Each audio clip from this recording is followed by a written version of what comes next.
take a break from me, but you can't get away from me, baby. Girl, tastes like candy, tastes so good, nicknamed the brandy. Can't nobody understand me, half the time she cannot stand me.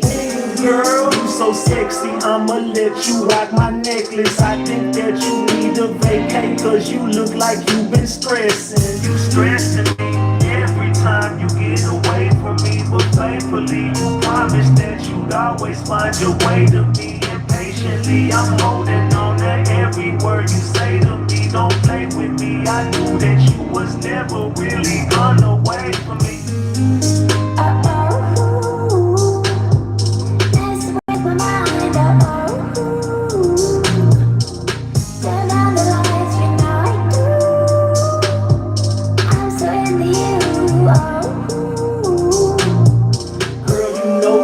So sweet and you taste just like a peach. You can't get away from me, baby.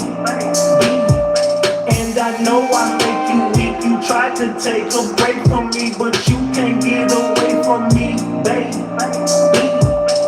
Come sit it right on my face. I'ma eat all the food off your plate. Fuck a breath, we can't take no breaks. Take a dick, don't tell me wait. You know the record, let's set this straight. Pin you down to the bed, let me seal your fate. Now he's blowing up your phone and I know you gotta go, but hit D&D cause that nigga gotta wait. Cause it's stressing me every time you get away from me, but faithfully you promised that you'd always find your way to me. And patiently I'm holding on to every word you say to me. Don't play with me, I knew that you was never really gonna wait for me.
Get the likes up, y'all. Y'all ready? Let's go, man. Let's go.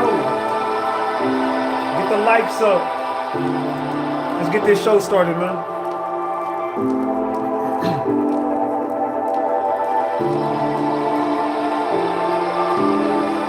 Baby, let's forget the past. We could kill the games. Cause I'm missing you. I'm hoping that you feel the same. Staying up late nights and I can feel the pain. You know it only gets sunny when you feel the rain. And I can see your skin reflecting in the moonlight. Like the candles, I'm just trying to get the mood right. Damn, look at all the time that we wasted. But what's the damn odds that we'll make it? Forget the outside, cause they don't know the history. If you could read my mind and you know what you meant to me. They say time heals wounds even mentally. You know you gotta let it go if it's meant to be. And if it's meant for you, then it's meant for me. I'm feeling you, I know you feeling me. All you gotta do is keep it real with me. I'm so toxic, how you deal with me? I can hear you like an echo. I can't let go of you, no. Are you waiting up for my call?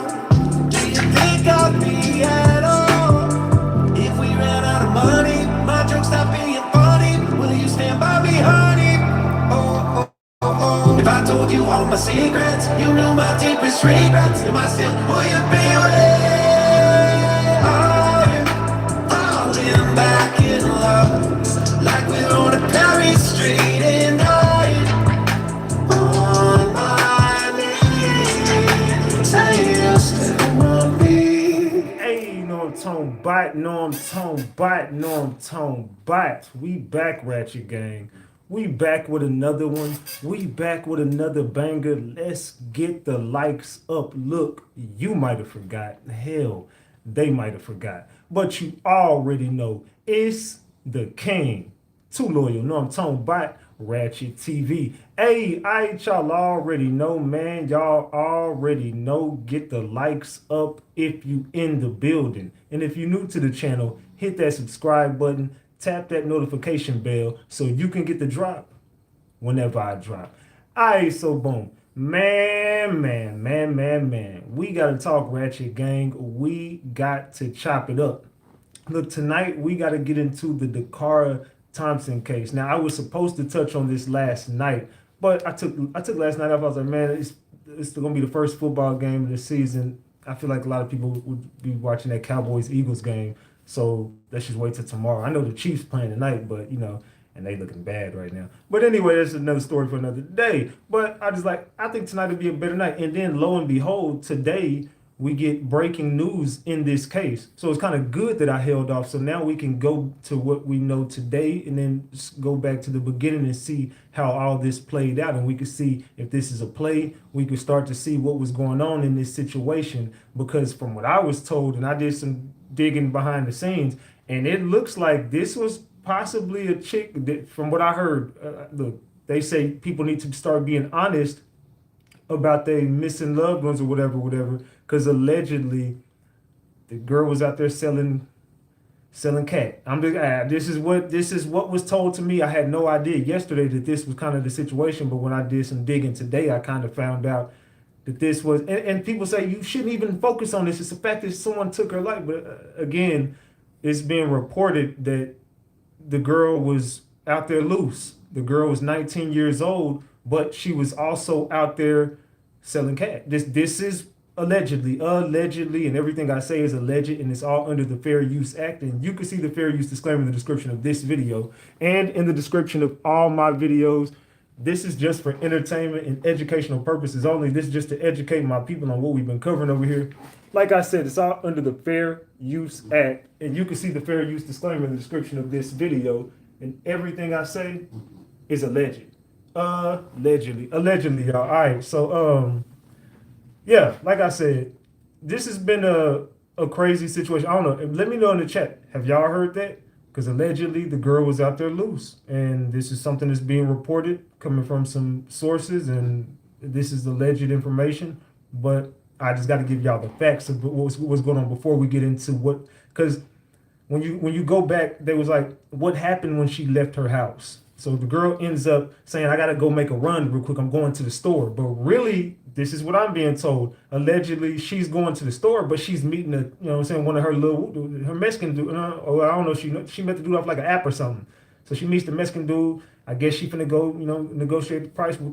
Well, she ended up getting out of her car, and then they found her getting into his car. Now they go back to his crib, and in his bedroom is where they believe that she ultimately lost her life. So somewhere along the way, the girl ends up getting out of her car, going into his car willingly. They said she jumped in there willingly. So from what I was told, that they already knew this. They was meeting up to, they was gonna get their little whoopie. This is her finna go up there. You know what I'm saying?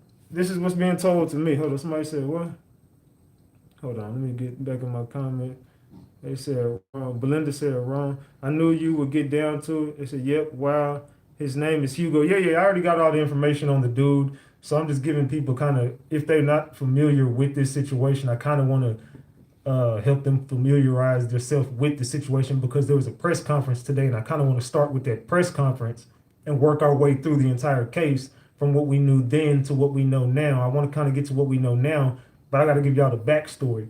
So the family saying they wasn't aware of whatever. They saying that she just said she had to make a run real quick, and she never came back. So the next day they reported her missing. She was 19 years old, a young lady by the name of Dacara Thompson. This is a sad and unfortunate situation, but this should be an eye opener for a lot of young women in this generation. And I think y'all should be sitting your daughters down like, y'all need to watch this story. I mean, I'm not saying your daughters is or is not doing this. I'm just saying, look, some of the kids out there, they just a little loose, and you got to be honest with yourself before anybody else.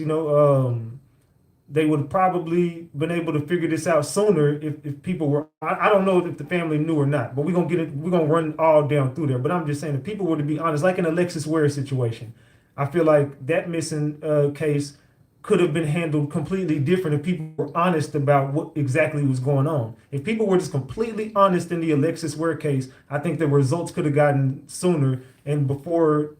I believe Alexis Ware is no longer here. This ain't about Alexis Ware, but I'm just saying this is one of those situations where it's kind of like, if you're honest, I think results will come quicker. The more dishonest you are, the more people don't understand what they're dealing with. So that's just me. And salute to Capri for that 5-piece. Salute to I believe that was Paul who dropped the 2-piece. Salute to y'all. And salute to Jelly Bean for being a member for 10 months. Salute Jelly Bean, dropped the flowers for Jelly Bean. Salute. Loving the bucket hat. Hey, yeah, you know I had to make it match the shirt. So hold on. Yeah, I need to show y'all the shirt, man. I fuck with this shirt right here. I'm talking about this shirt right here, I fuck with it. You know what I'm talking about? Keep it a buck. So I got the Freddy Krueger, you know what I'm talking about, the Freddy Krueger joint. Then on the back of that motherfucker, I don't know if y'all can see the back, but on the back of that motherfucker, it's lit. It's lit. So yeah, I love the shirt. So that's why I got the bucket hat to match. I said he got his bucket hat, so I'm like, man, let me put my bucket hat on with Freddy. You know what I'm talking about? So keep it a buck. All right. Yeah, so anyway, let's keep it a big buck. So yeah, I had to get the bucket hat to match the goddamn Freddy Krueger hat. You know what I'm talking about? So yeah, this is a sad case. So we're about to get into the details of exactly what's going on. I don't know. So allegedly there was a press conference today, and during that press conference, some details came out. There's a Mexican guy that was supposed to be detained by ICE. He was supposed to already be up out of here. So he was already supposed to be up out of here. They didn't get to him in time. They said they put a thing out yesterday to say that they want to detain him. So he's about to be up out of here. But this is crazy that if you pay attention to what's going on right now, you start to notice a trend of immigrants that are doing this. It's a trend going on right now. I'm not saying this or that or that or this. I'm just saying, if you pay attention, it's kind of like if you look at the ARs that are going around that they're trying to ban or whatever, the assault rifles, and you start to look at exactly who keeps doing these mass pew-pews, these mass pew-pews, it starts to be an agenda on that side, and they're trying to, you see what kind of the big guy, and I ain't talking about the biggest guy, I'm talking about the big guy for out here. I gotta speak in code. If you know what I'm talking about, you know what I'm talking about. You start to notice that they're trying to take away some people's rights, and then you start to see these people are going around, then they're saying we need to take away this, now all of a sudden ICE is saying we need to get rid of these people, and all of a sudden these people keep on, you know what I'm saying, with all the girls and a bunch of people going missing, and all of a sudden it's all the immigrants, you know what I'm saying? I'm trying to speak in code, but I'm starting to notice a trend of agendas. And I don't know if this fits into that agenda, but we find ourselves here yet again with another young lady that just was living too fast, 19 years old. 19 years old, just living fast, allegedly. Now, it gives nobody the right to take anybody's life. Let's keep that a buck. I want to always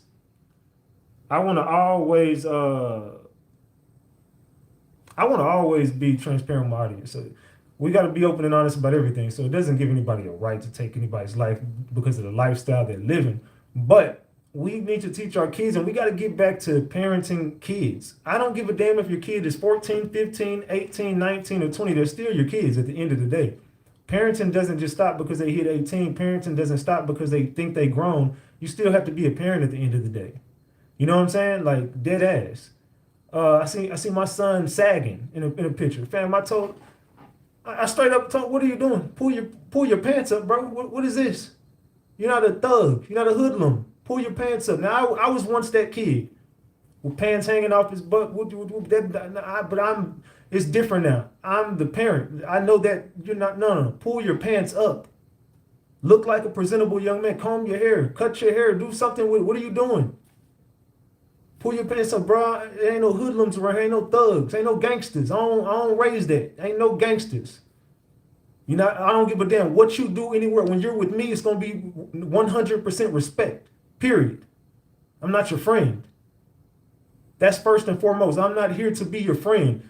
I'm here to teach you to be better than me. Pull your fucking pants up. Period. I don't want to hear nothing. Yeah, I hear you. Excuse me? Who the fuck are you talking? Excuse me? Excuse me. Yeah? Or yes, sir? Yes, sir. Okay, what are we doing? What are we doing here? You gotta it's still parenting that has to be done. Kids are just running around loose, wild. We got a lot, and it's majority children that are going through this. And just because that girl was 19 doesn't mean she wasn't still a child. She's still somebody's baby. That girl barely is grown. So I'm not blaming the parents. I'm just saying I noticed this trend with a lot of the younger generation. They are just literally, what happened to kids riding their bikes, playing on the playground with their friends, playing basketball? What happens? Kids don't even hoop no more. What happened to the girls playing with their doll houses?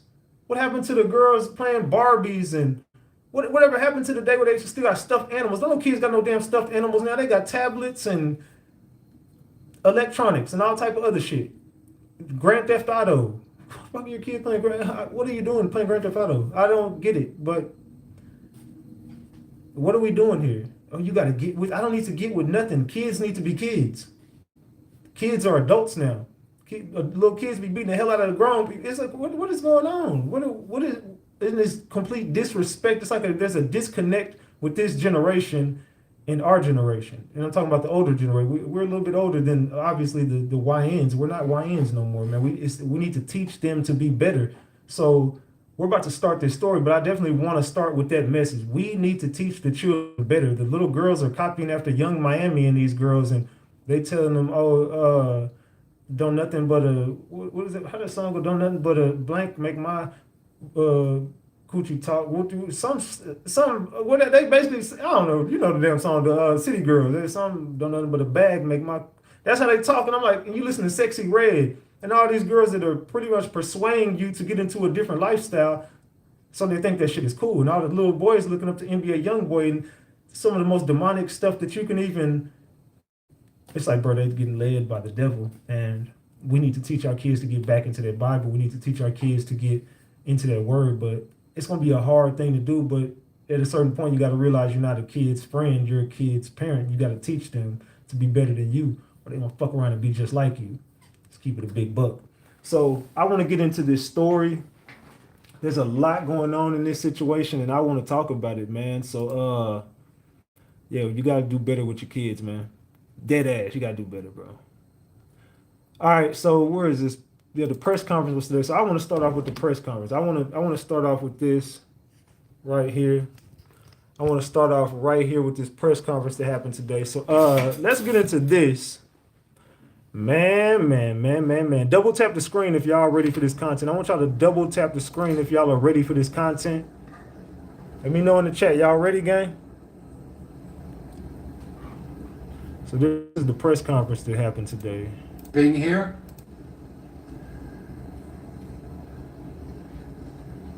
Let's go. Good morning, everybody.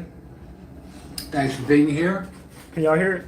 My name is Brian Fisher, and I'm the manager of the Media Relations Division for the Prince George's County Police Department. Can y'all hear it? We really appreciate you joining us this morning. Speaking with you this morning will be Prince George's County Police Chief George Nader, the County Executive for Prince George's County, Aisha Braveboy, the Superintendent of the Maryland State Police, Colonel Roland L. Butler Jr., the Chief of the Bowie Police Department, Dwayne A. Preston, and the State's Attorney for Prince George's County, Tara Jackson. I would also like to recognize Prince George's County DCAO Mel Powell. Salute to Chocolate Queen for that $10. Thank you, Chocolate Queen. Salute. Hey, y'all, make sure you double tap the screen if you're enjoying the content. Let me know if y'all are enjoying the content, man. Let's go. Because this investigation remains very active, we'll take a few questions at the end of the presentation, but we'll be very limited in what we can answer. At this time, I'd like to introduce Prince George's County Police Chief, George Nader. Let's find out what's going on here, y'all. First, I'd like to thank members of the media for showing sensitivity during the reporting of this case. We know there were questions that you had and questions that we couldn't answer due to the investigation being ongoing. On September 5th, detectives from the Prince George's County Police Department's Homicide Division developed probable cause to present charges for the murder of Dacara Thompson. So they have found her body. For anyone that was wondering out there, they have found her body, and she was unalived, and it was by allegedly this guy named Hugo Hernandez. Hugo.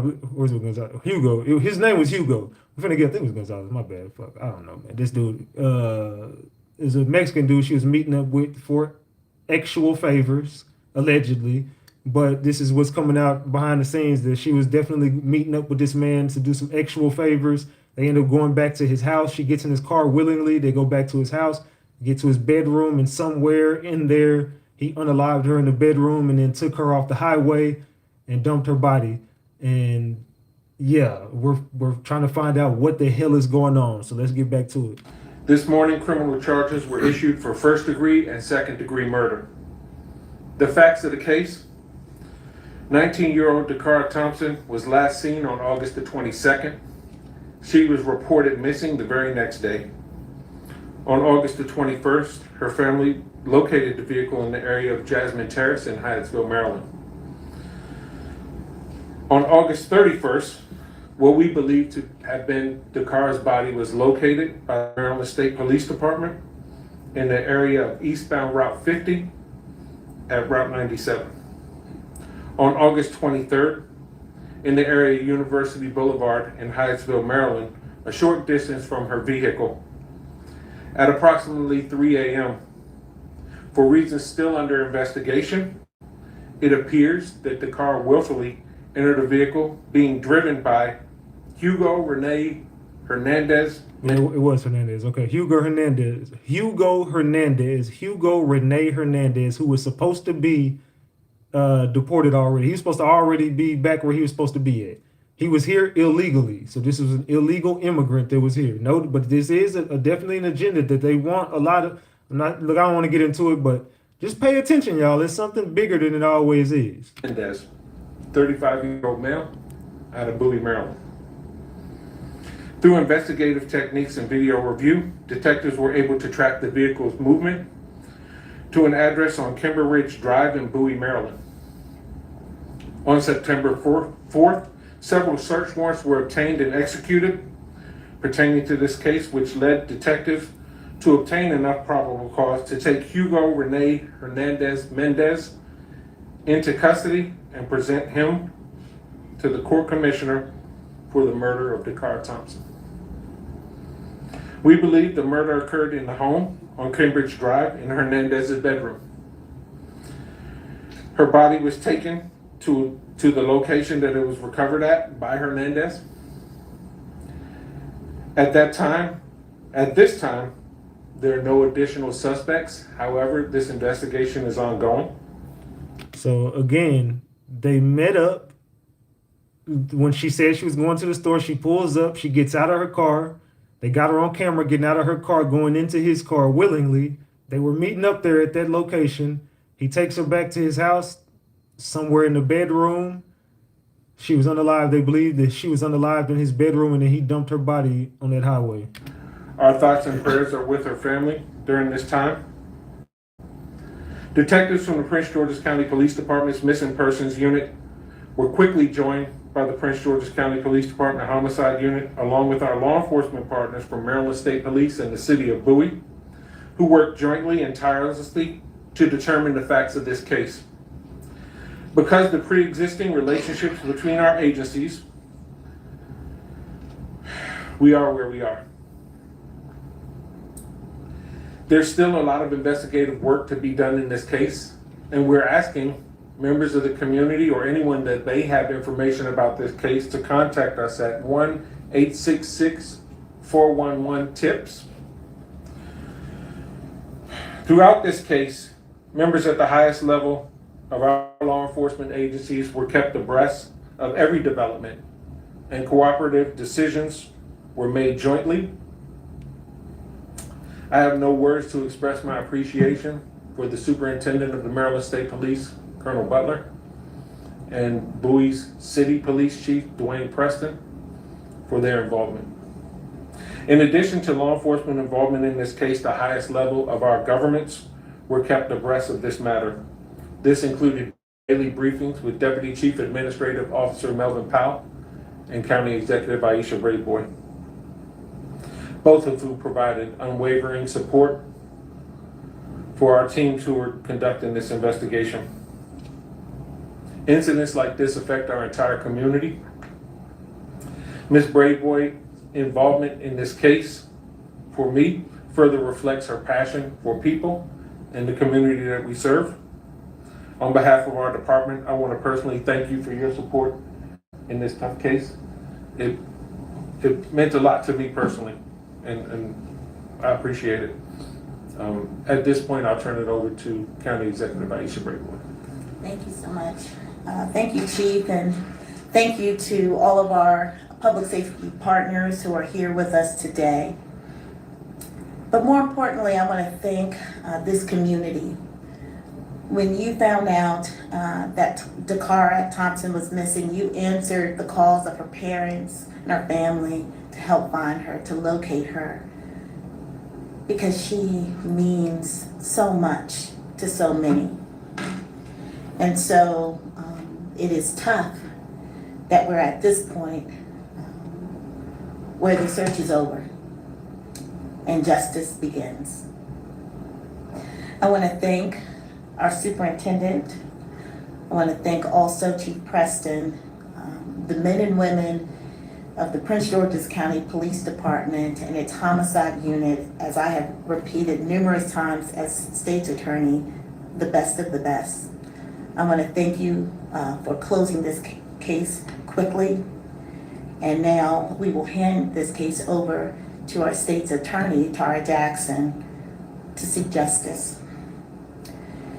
But I did want to reflect on Dacara Thompson, young 19-year-old graduate of St. Charles High School in Charles County.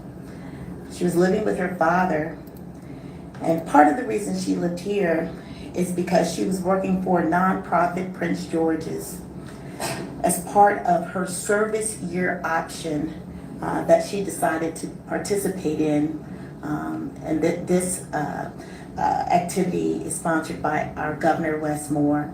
So this is So she was also into nonprofit organization work. She was allegedly a good kid. But what do you guys think was going on? Let me ask the chat a question before we continue. Why would she willingly get in the car with that man? What do you guys think was going on to the point where she was willing to get into a car with a man she didn't even know? What are y'all thinking was going on in the chat?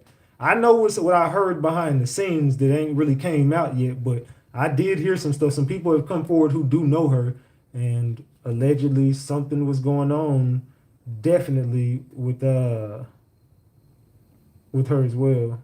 They said she was selling. They said she met him online. She definitely met him on an app. From what I heard, they met on an app. She willingly met up with him. She willingly got in the car with him. She willingly went back to the house with him. She willingly went in that bedroom, but something happened. They said he offered her more money. I said, this is heartbreaking. I think it's sad and crazy. Yes, something is off with that. Are we sure he even did it? See, this reminds me, and certain people have hit me up like, yo, this reminds me of that Felicia Johnson case we covered. If y'all don't know the Felicia Johnson case, I'll give you a real quick rundown on that. So basically, Felicia Johnson was a girl from California. She ended up going to Houston for her birthday. She was in Houston, and then they said she was like, went to audition for a strip club. She didn't get the job, but then she ended up needing some money while she was out there, and she was tricking on, I guess, online or something. And then she ended up meeting a dude. She ended up getting in his car late at night. They ended up going back to his crib, and then allegedly he chopped her body up into little pieces and sprinkled her around Houston. To sum up the story, it was a weird. So it was like a made up dude. Like the dude didn't even really exist. I don't know. It was a bunch of weird shit. So when we did our homework on the dude, we couldn't even find any pictures of the dude. Like it was just a weird case, and something was going on with that case. So this is kind of reminding me of that. Like, what is really going on? I'm not saying Hugo didn't do it. I'm just saying, fam, what is going on here? What is this? What is this? Like, I don't know. This is some weird shit. Dedicated part of her young life to serving others, to serving others. And I want that to ring home to all of you that this is a good young woman who wanted to do good for her community. And now her community will stand behind her family as we seek justice for her. I will now turn the mic over to our Superintendent Butler. Good morning. On behalf of Governor Westmore and the entire Maryland Department of State Police family, I'd like to extend my deepest condolences to the family and friends of Ms. Dacara Thompson, a young life that was taken far too soon. Shortly before 5 p.m. on August 31st, troopers from the Maryland State Police Annapolis Barrack were dispatched to the area of U.S. Route 50 between Maryland Route 424 and Interstate 97 in Anne Arundel County for the report of a disabled vehicle. Upon arrival, troopers observed a female lying unresponsive in a grassy area off the highway. Information obtained indicated that the disabled vehicle was unrelated to the investigation that we have embarked upon. Investigators from the Maryland State Police Criminal Enforcement Division South Region responded to the scene along with State Police crime scene technicians from our Forensic Services Division. They processed the scene. Shortly after, they contacted the Prince George's County Police. The Maryland State Police and the Prince George's County Police have been conducting a joint investigation into the death of Ms. Dacara Jackson. As additional information becomes available, I am sure the Prince George's County and the Maryland State Police will share that information with you. The circumstances surrounding her death still remain under investigation, so we will continue to answer those questions that we think the community and the family want those answers. So like I said, it's being told that she had some other stuff going on. She was 19 years old, young, smart, intelligent young lady, but allegedly she just made a mistake, you know what I'm saying? Made a few mistakes, and this mistake cost her life. So she decided to meet a man offline and get into the car with him, and how can I guess the only way to say it is just the truth, to exchange money for favors, you know? And it just went bad. Something went bad in that house. Let's continue. Thank you. I'd like to introduce Chief Dwayne Preston from the City of Bowie. You're right, Go. Good You're morning. right. On behalf of our city manager, Alfred D. Lott, I want to express my condolences to the family of Dacara Thompson. Members of the Bowie Police Department have worked in great collaboration with Prince George's County Police Department and Maryland State Police. And unfortunately, the evidence led to this incident culminating in the city of Bowie. We continue to work in partnership. No, she was not forced into the house. From everything that they know, she willingly got in the car with him. And she met him offline. She met him offline and willingly got in that car with him and willingly went to his house. With our strong partnerships with our law enforcement agencies, and it's our prayer that as this case matriculates through the criminal justice system, that justice will be served for the family. Thank you.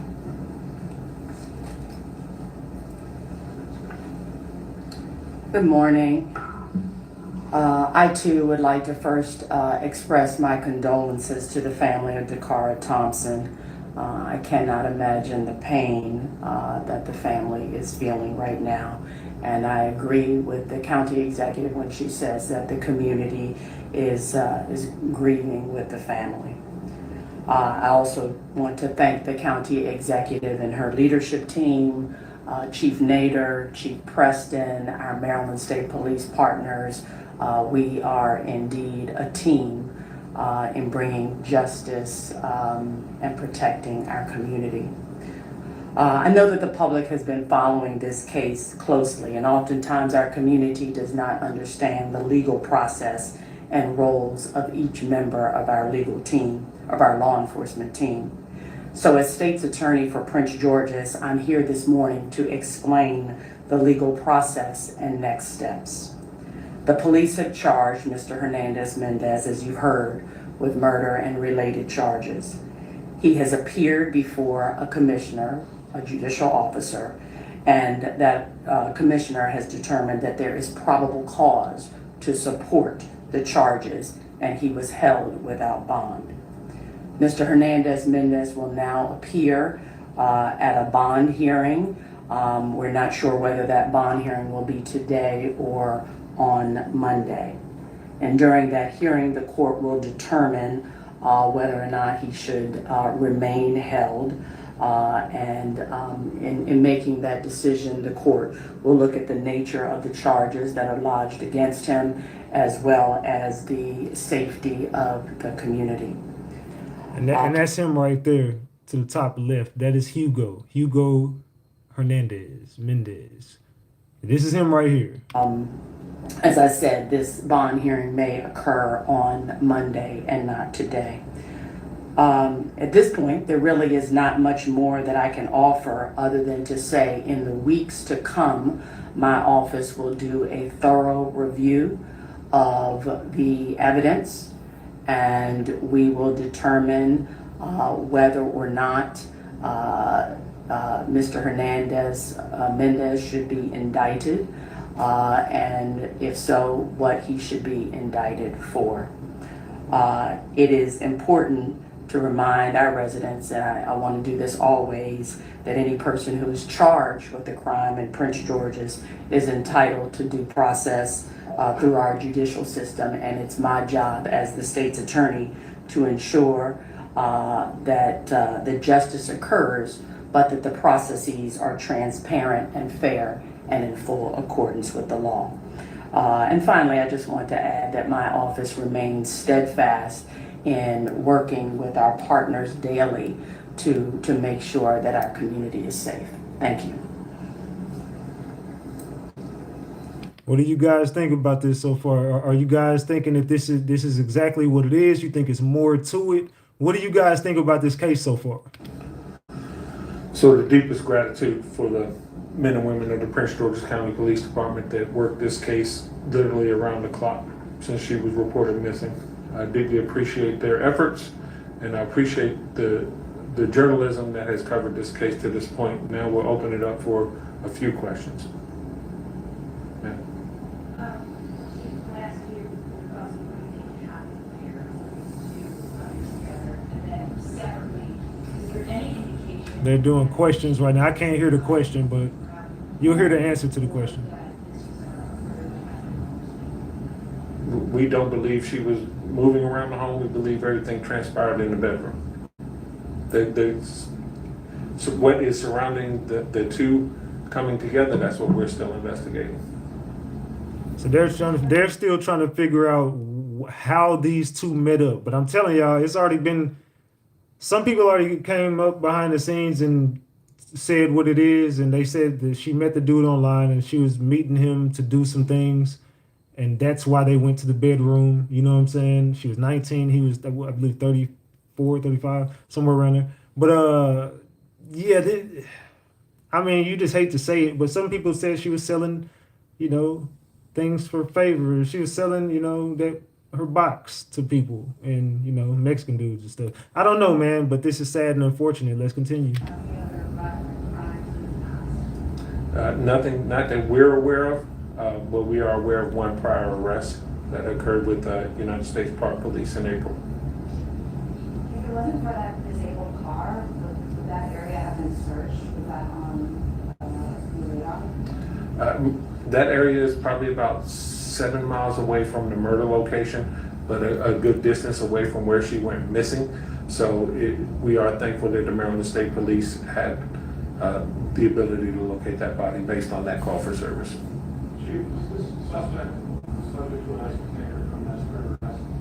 He was not at that.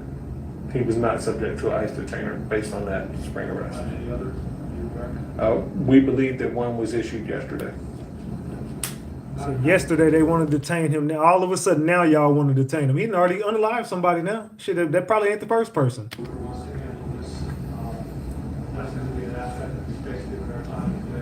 Yes. What are your thoughts about that? So, as was indicated, he was arrested by U.S. Park Police, which falls under the auspices of the federal government. So the federal government arrested him in April of this year on a DUI charge. He was then released pending his trial. I don't believe his trial date has come up yet.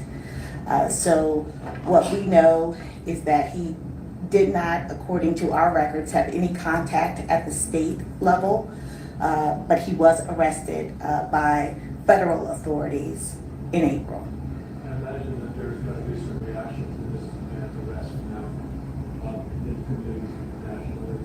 They're still asking questions right now. Is his status relevant at all in this case for anybody? Well, I think that the U.S.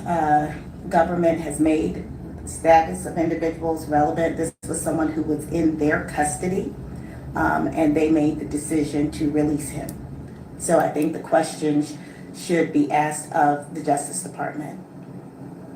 Thank you. So they already had him and they let him go. They already had him detained. They ended up letting him go. And she says, you don't ask us, ask them, because the feds had him and the federal government let him go. Correct. Yes, ma'am. So when the car was reported missing, I know that I talked to Brian about this. They're still asking questions. I can't hear her question. Or anything put out on social media to get her face out, right?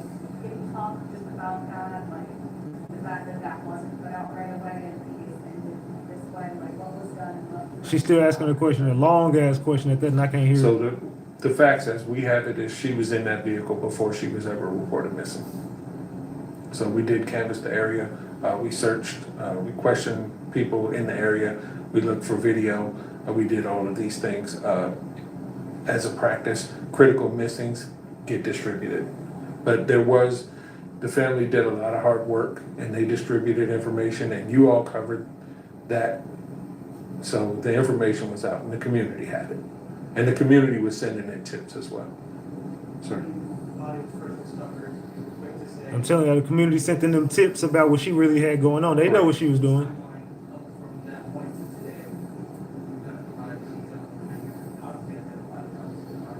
So we met with the family and through that meeting, we were able to identify the body. We'll take one more question. We'll do two. I was going to ask, are any investigators talking with the suspect as he cooperating? They asked us, We did. is the suspect cooperating? Did interview the suspect and we got limited cooperation. I just asked my last disrespectfully, any trauma to, We're not going to discuss the manner of death at this time. But thank you for your question. And thank you all. We really appreciate you. They said we ain't gonna talk about how she died. So they don't want to speak on how she was unalived. They just want to tell us that she was unalived. And that was the press conference from today. So that's the update as far as we know. That's the first part of the update. What the fuck? He tricks women into sex and shows money beforehand once money is handed over in an envelope is fucking tissue paper. What the fuck? Someone said they managed to escape a trick that could have went really wrong if they pulled it out in front of them. What if he tried that on someone else and it didn't go well? Asking because women are coming up missing in the DMV area. I met this guy on Tag and that's pretty much what he did to me. Yes, I was down bad, needed money, and he showed me the money in an envelope. After sex, he did the switch, and once I realized it was paper, he was already gone like a thief in the night. Maybe God protects me, but to show me a lesson, maybe he tried this shit on someone else, and it didn't go as planned. This happened in the DMV, Maryland area. That Dacara Thompson situation, that shit scares me so bad because that's happening to so many women. And it's not always women like getting abducted in a sense where you think of like, Law and Order, like you see a girl get abducted in daylight or at night or whatever. It's a lot of times where the man will promise money or he'll promise something to the woman or the girl and they'll get enticed to come to their house and be like, okay, yeah, show me the money. They show them the money, but it's really not, the amount of money they're saying it is. And by the time it comes down to it, it's tissue paper. Y'all, when I tell y'all that shit is scary as fuck. And even how they're putting there's some people that put stuff in the money to make you like pass out. Y'all, please, ladies, Do not trust these men. I don't give a fuck what he promises you, what he says he'll give you. Do not meet up with no man at night. It's not ever worth it. It is not ever worth it. I do get some people do it for work and it's their job, but please be safe. Like, use your discernment, trust your gut feeling. Like, if something feels wrong, it's definitely wrong. Like, seriously, like in this whole situation, so Dacara Thompson case, it just makes me think like she got lured by something, because for her to leave her car there, and she was thinking that she probably would come right back to her car, but she wasn't, because she, knew she couldn't park next to a fire hydrant, but it didn't happen that way. So please be careful, y'all. That is so important. Just be safe. What y'all think about that, man? So basically, it's a lot of girls who get into this lifestyle, and obviously they're not equipped to be in this lifestyle. And I mean, you got to be safe out here in these streets. These streets will swallow you up whole. These streets will most definitely swallow you up if you're not careful. And some of these girls just don't know what the hell they're doing and just get into a lifestyle, and the lifestyle swallows them up. So allegedly, that's the information that's being put out about this girl. The information that's being put out is that she definitely met him online and was tricking. And, this was something that she just planned on doing real quick. You know what I'm saying? Hey, whoop de whoop de whoop, take me back to my car. And she thought it was gonna go down like that, but it didn't go according to plan, and this is what happened. Get the likes up, y'all. Double tap that screen. Get the likes up.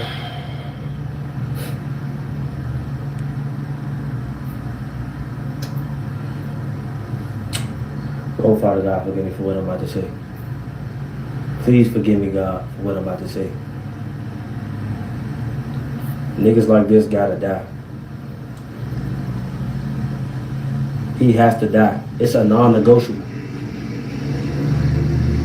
For a person that is here illegally, you're not even supposed to be here. And you put yourself in a position where you do something like this, take advantage of a 19-year-old. First thing first, God rest her soul. God rest Dacara Thompson's soul. I'm praying for her family, praying for her friends, I'm praying for her brothers, praying for every single person that cared and loved her to the core. Genuinely. Genuinely.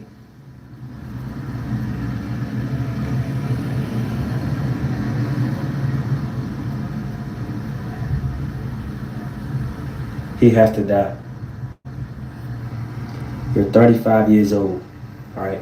And I genuinely don't respect people that get on this app and continuously put your unwanted think pieces on something that don't got nothing to do with you. You have the ability, you have the free will to speak on what you want to speak on, but when you try to jump into conclusions as to why she met with him, why she got in this vehicle, that don't matter. That literally does not hold no value at this moment. This is not her fault. Y'all literally send me to the gates of confusion. What do y'all think about the people that judge her for what the reasoning is, why she jumped into that vehicle and why she was willing to go back to his house? What do you guys think, man? Do you fault her, or do you just sympathize? I'm asking y'all straight up a good question. Do you guys fault her, or are you sympathizing with her? What are you guys thinking in the chat? Because allegedly she was meeting up with him to do some things. So what do you guys think? Let me know. Because y'all trying to find a way to somewhat blame her for the reason why she in the situation she in. Yes, she made the conscious decision to go out of her house and do what she and met her and do what she, you know what I'm saying? But we was all 19 before. Why are we acting so delirious to the fact that she's 19 years old? Her life just started. She just graduated high school last year. Why do y'all sit here and make it seem like y'all was any better at 19? We all made dumb decisions like this at 19. It may have not turned out this way, but we all made a decision that was risky at that age. I know I have, millions of times.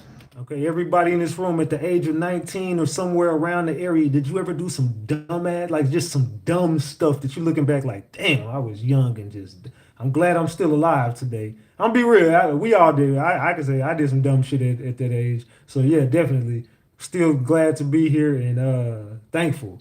But yeah, I think we all, I ain't do nothing like that, but definitely I mean, we've all done dumbass shit that could have led us to death before or something. That we probably didn't came close to death before. You never know how people, you know what I'm saying, or what they've been through or what their struggle is. So we all made mistakes, but hey, unfortunately, some people mistakes cost them their life. Let's continue. Millions.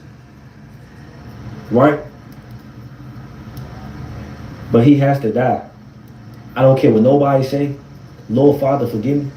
Jesus, please forgive me. But he has to die. It's a non-negotiable. I genuinely don't believe someone of his caliber and his age should be able to live his last days in a jail cell. He needs to die. How do you have the ability to be able to do what you did to this young woman that did not deserve this? Because she may have told you no in some way, shape, or form. She was not cooperating the way you wanted her to. So you thought this was the best decision to do. Then you went on and dumped her body. You ain't think not one time about her family. You ain't put nobody into consideration but yourself. You just dumped her like she was trash. You deserve to die and burn in hell. This hit me a little different. I ain't gonna lie. Like, and yeah. A lot of people missing throughout the year. A lot of people missing every day. I know that for a fact. That don't make it any better. Right? I'm sympathetic for anybody that's in a situation like this where they're in a position where they're against their own will. She 1,000%. I don't know her. Did not know her. I don't know none of these people that's involved in this situation, her family, any of these things.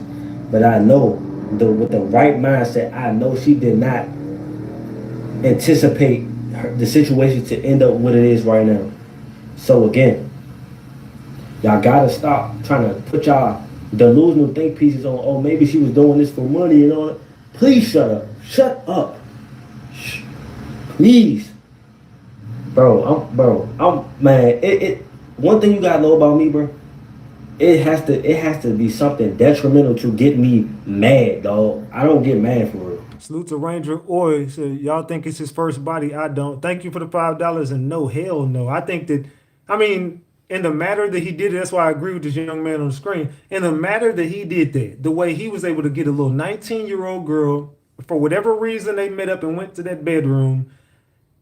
I mean, we obviously can come up with our own conclusion. But anyway, we know that they met up. We know that she jumped in his car. We know they went back to his house. We know they went to his bedroom. Regardless of what happened in that bedroom, she should not have lost her life. But the matter that I'm pretty sure it was gruesome. I'm pretty sure that it was tragic of whatever happened to her. So he did what he did and then just took her and dumped her and then just went about life like that. Ain't your first experience. You probably are a serial unaliver and serial R word and probably prey on little black girls or something. You know what I'm saying? That's what it sounds like. It's nothing that severe for me to get mad that easy. But for something like this, I am pissed, bro. I'm so pissed.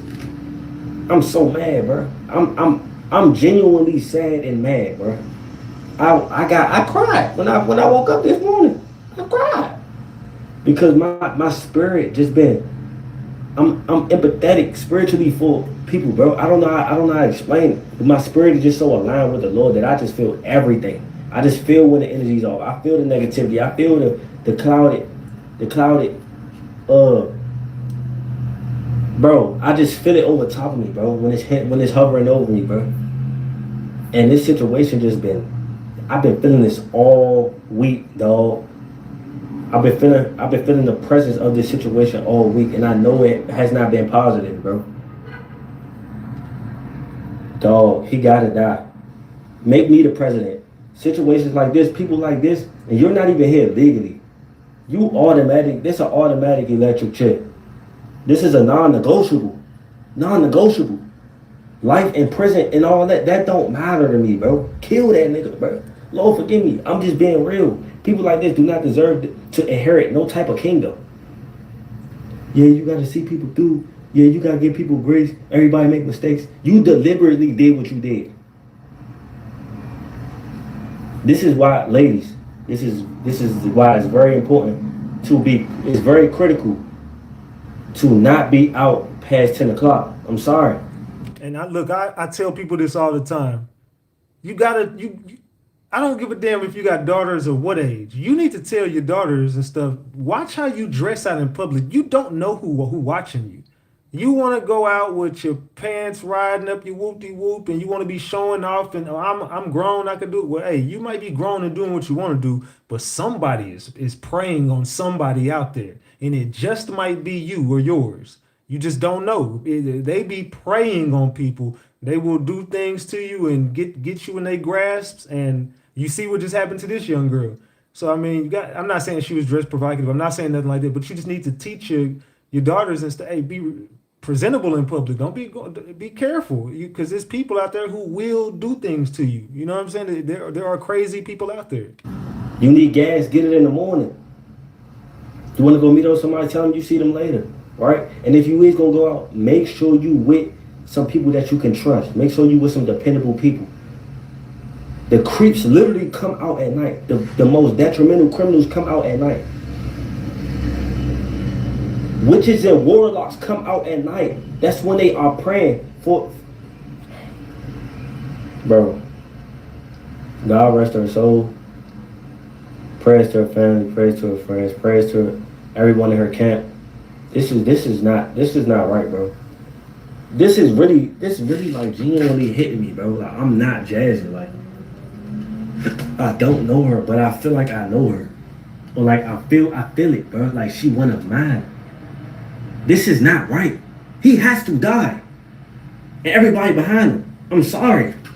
They know not to put me in a situation like this. I'm crashing, dog. I am crashing. I'm not playing. Everybody in his household dying. Everybody in his homeland is dying. I don't care. Lord forgive me. But this is genuinely how I'm feeling. I'm being transparent. I'm not stopping until somebody stop me. That's how I'm rocking. Look at how he look. He's a weirdo. Look at his face.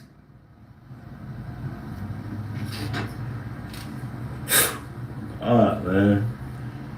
Oh, Man. The dude do look creepy as a motherfucker, don't it? The dude definitely looks creepy as hell.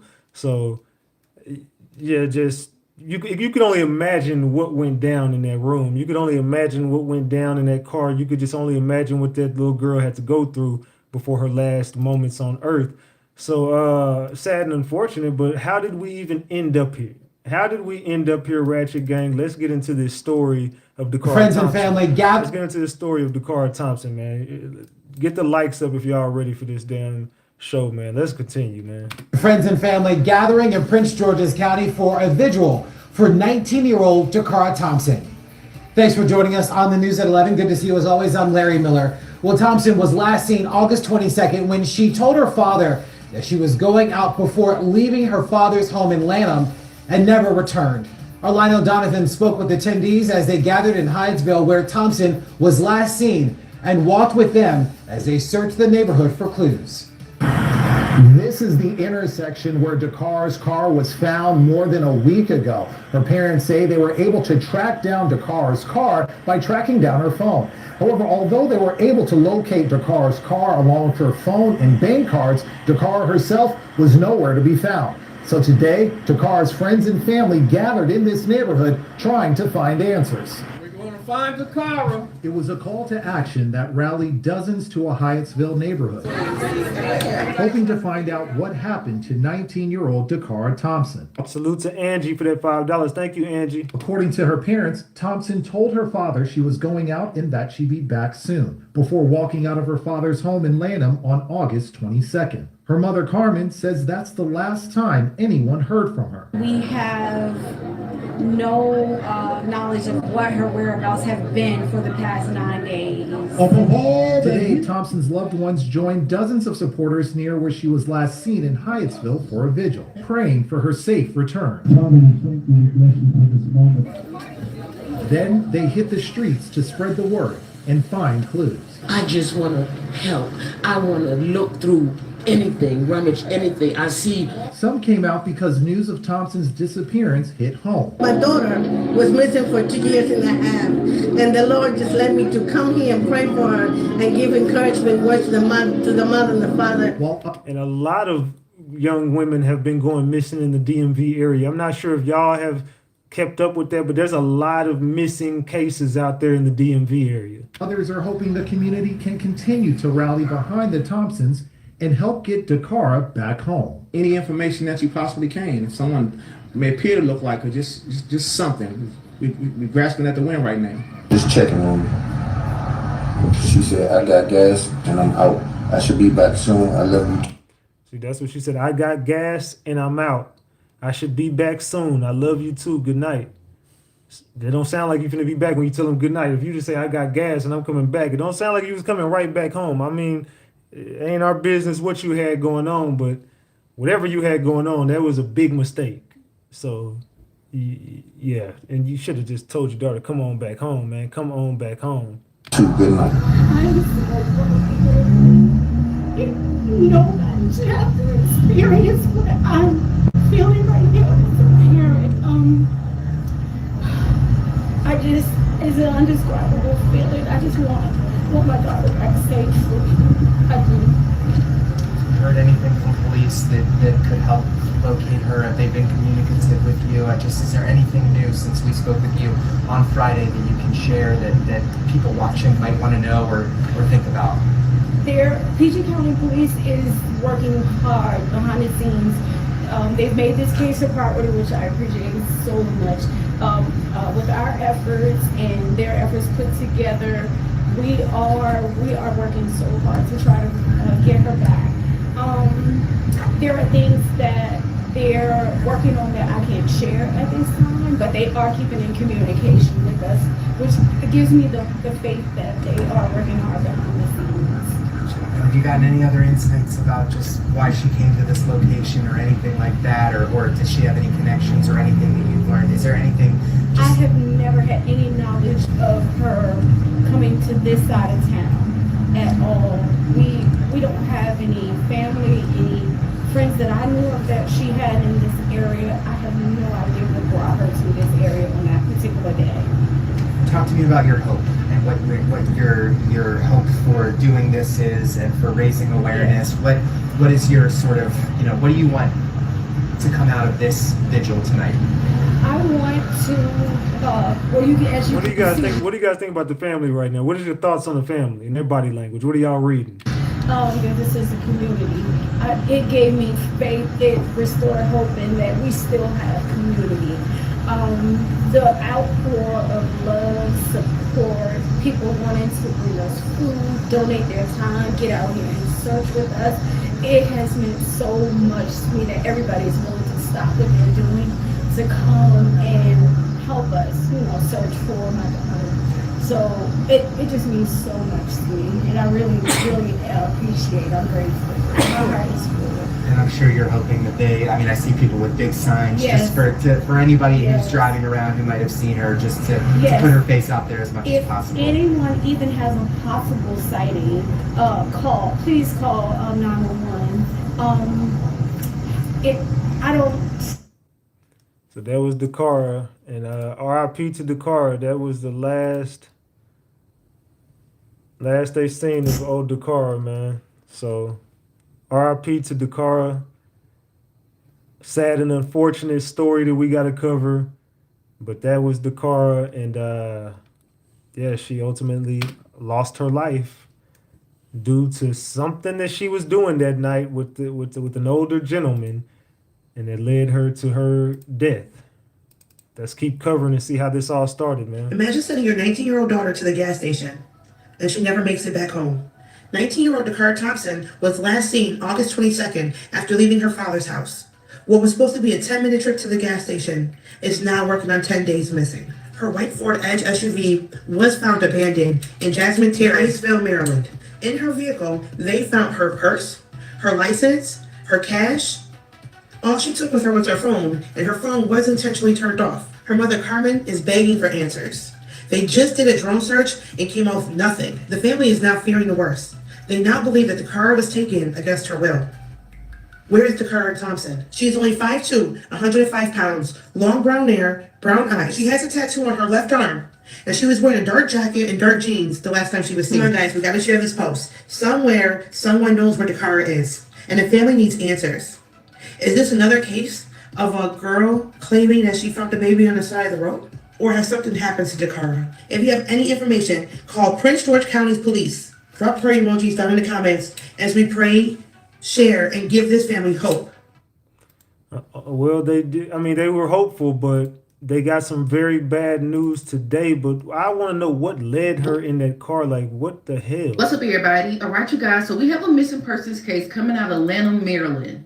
19-year-old Dacara Thompson has not been seen since August 22nd, which will be a week today.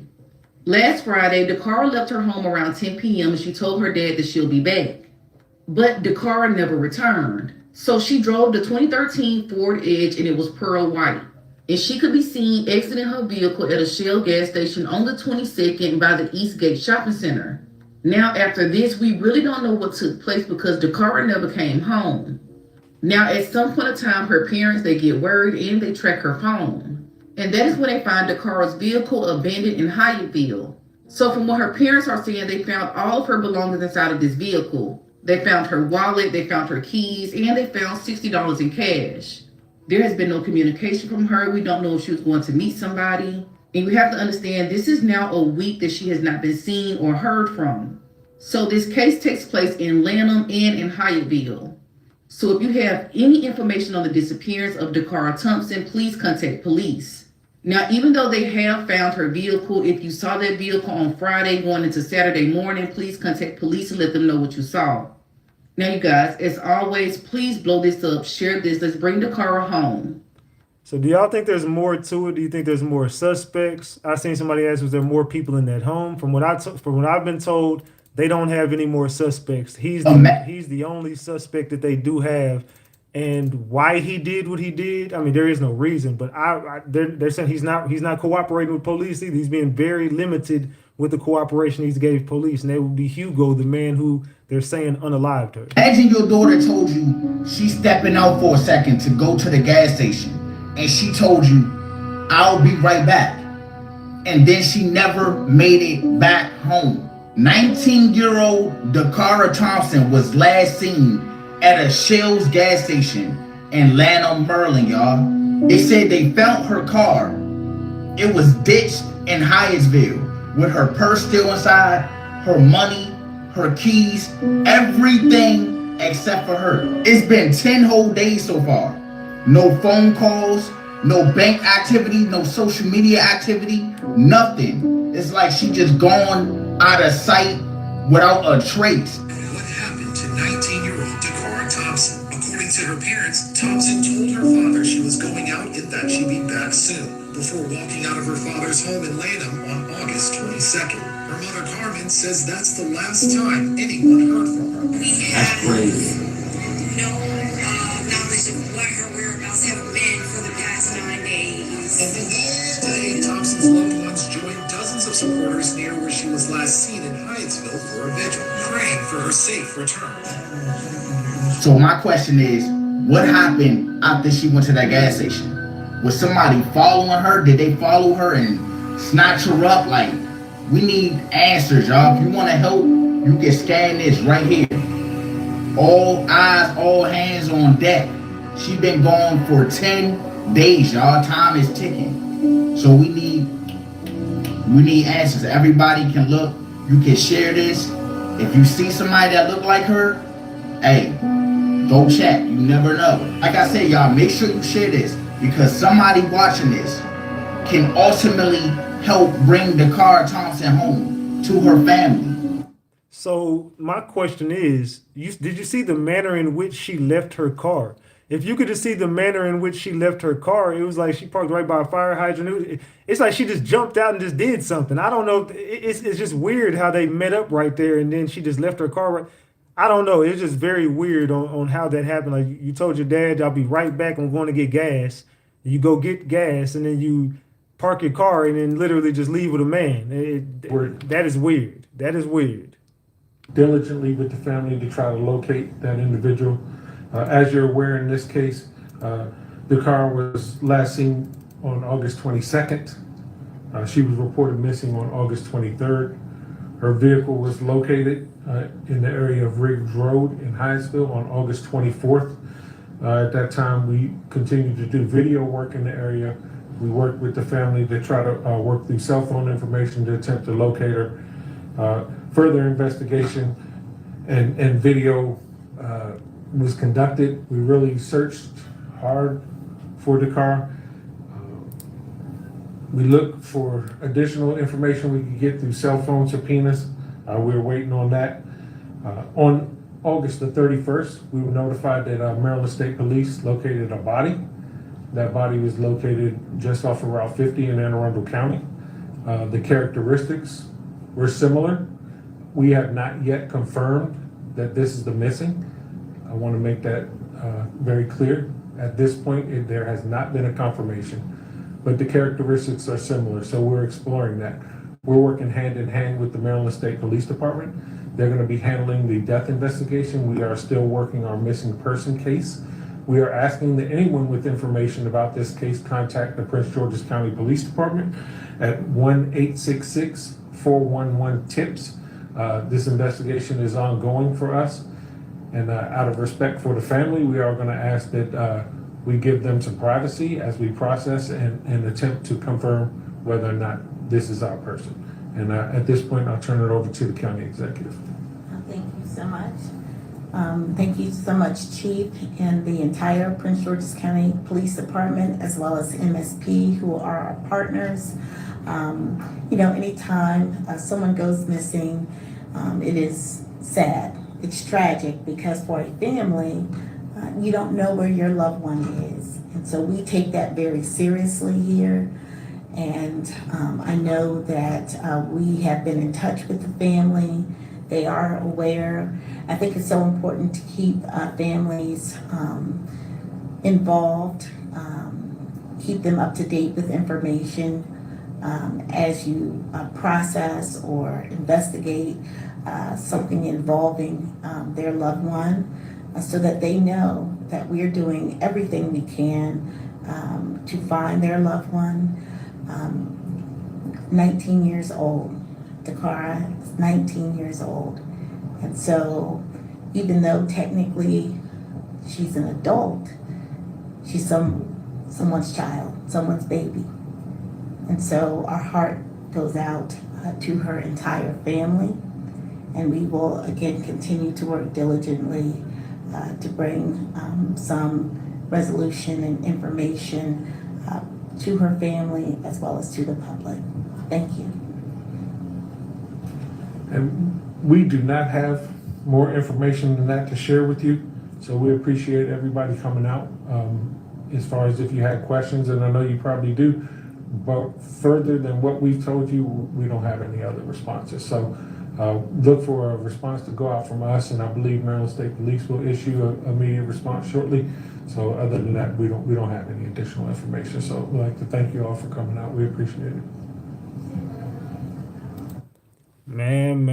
So that's how this investigation has been taking place. And we're just kind of going back and going All right, guys, I want to give you over exactly what the hell has been going on in her case to try to make it make sense. I think we've all kind of come up with a conclusion of what she had going on, but something just don't seem right about this case. a slight update regarding Dacara Thompson. She's up there in Maryland. She was last seen on August the 22nd. Now, I'm finding out that on the 31st of August, they found a body, and that body was found by the Maryland State Police. They're saying it was found in Anne Arundel County, and they're saying this body resembled Dacara. They said the characteristics were similar. They're saying that a lot of things were similar, but they have not confirmed that it was her.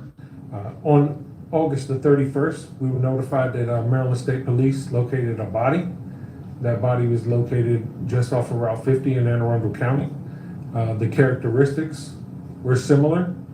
We have not yet confirmed that this is the missing. I want to make that very clear. At this point, there has not been a confirmation, but the characteristics are similar, so we're exploring that. This is really sad, not even being safe, especially our children. You see right now, it is just kids are disappearing left and right, especially our young ladies. And these kids need to learn that you need to be safe. You got to keep your head on swivel, pay attention to your surroundings, and don't trust just anybody. But I do have a bad feeling, that it is her. I really do, and it's really sad. This is going to turn into a call to action to find out who she was with, who did this to her.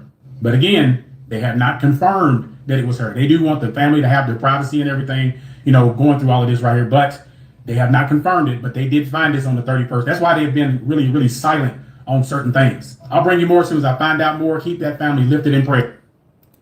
Man. It's raining outside. I was like, what the hell is that noise? It just started raining out here. So, 19-year-old Dacara Thompson, who's been missing since August the 23rd, they do believe they may have found her body on Sunday near Route 50. Now, she was a recent college grad who was staying with her dad over the summer in Lanham, Maryland. She told him she was stepping out, but she would be back, and then she never actually returned. So her white Ford Edge was found abandoned with her purse and all of her belongings in it. And then later on, her phone ended up being disabled. And so they've been, searching for her everywhere. Nobody had seemed to be, able to find her. But authorities were dispatched to the area where a body was found for an abandoned vehicle. And when they got there, they actually ended up seeing a woman's body in a grassy area off of Route 50. Now, they have not confirmed that it is her, but of course it is kind of being speculated that it is her, as the characteristics of that body match her body. If it is determined to be her, it is of course going to be a murder investigation after that, because they do believe that that person's life was taken, with not natural causes. So unfortunately, that would be very devastating to hear that a 19-year-old who just graduated, a lot of life ahead of her, has had her life taken. Once there is a confirmation if it is her or not, I will of course let you guys know, as her family and friends are kind of just hoping that it is not her while they finish up doing the autopsy.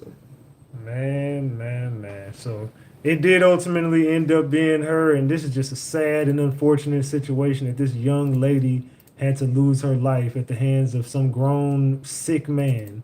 But this is happening too much in the community, man. This is happening way too much in this community.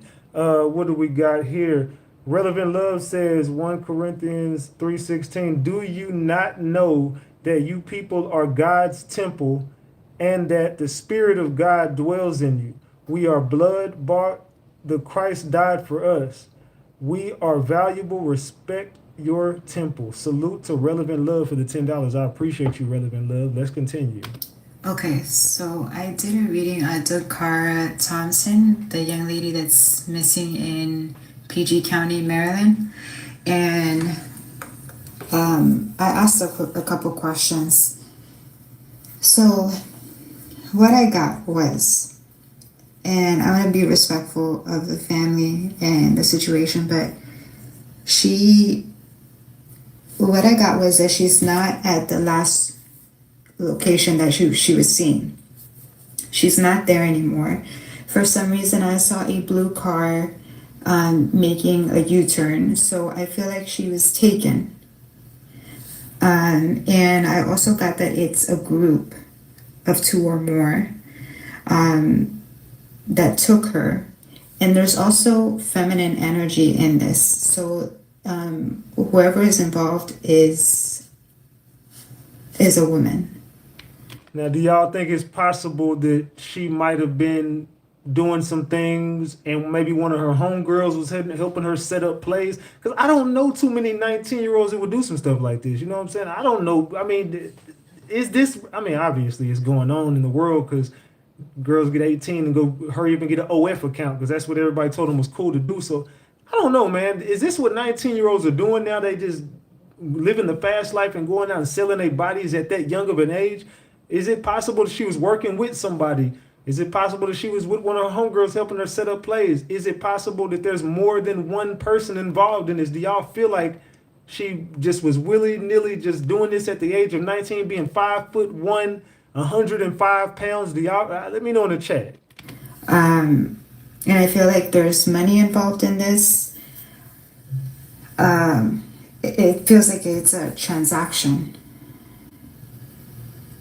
There might have been some type of financial issues, not with the car, but with the feminine energy that is involved that planned all of this, that manipulated her. Now, I do agree that something was planned out and somebody manipulated her. I feel like it was some money that was promised or something big that was promised, and somebody or he maybe wasn't able to live up to the expectations, and she probably kind of started wigging out. And this is my just guess. I just think that he was supposed to pay. He probably wasn't trying to pay nothing, and she probably was going to get on his ass, and something happened in that room. They probably started fighting or something, and he ended up taking her life. That's what I think. I think that he promised her money, and he didn't give it to her. And so there's a transaction within all of this. So they took her, it's someone that she knows, or at least one of the people in that group she knows for sure. And I asked if she was still alive yesterday, September 2nd, 2025, and the answer was yes. And the card that I got is the one that you're seeing right here, the Four of Swords, which means that she's in distress and probably, you know, just stressed out and yeah. And the other emphasis on this was that time was ticking, that the time was ticking for her. So yes, she was alive, but she was in distress, and I literally wrote down time is ticking. That was for yesterday. So, and then today I asked if she knew who took her. And again, I'm getting the feminine energy. And the answer is yes, that she did know whoever took her. There's also significance with it also is a full moon coming up on the 7th of September, which is also significant. That also came up in the cards. So we might be getting more news on the 7th about Dacara and the case. But overall, this is very sad. Like I said, when I asked yesterday, she was alive. And I was told that she was taken and she was no longer at the location that she was last seen. And for some reason I saw a blue car, there's a group involved, and there's a woman that is the main person that planned all of this. And it's for financial reasons. You know, Dacara is a very beautiful young lady, and there were motives for this, and part of those motives were money. Like I said, I hope that they find her, and I hope this helps, you know, the family. And it's just heartbreaking to see her mom just crying on TV and searching for her, actively searching for her. It's just heartbreaking. But yeah, that's all I got. So yeah, I don't know, man. I'm getting some energy that definitely, I feel like she did know. Like, I think, because the way she willingly just got in the car with dude, I feel like you definitely this was planned out. You know what I'm saying? This is something she already pre-planned. So I'm not sure if she was set up by somebody or what, or how they really. I just heard she met the dude from the internet. That's what I heard. I heard she met him on like a dating app or something, and they were supposed to meet up for some favors, you know, and he was supposed to pay her. I don't know what went on in that house, but something happened and she didn't make it out of there.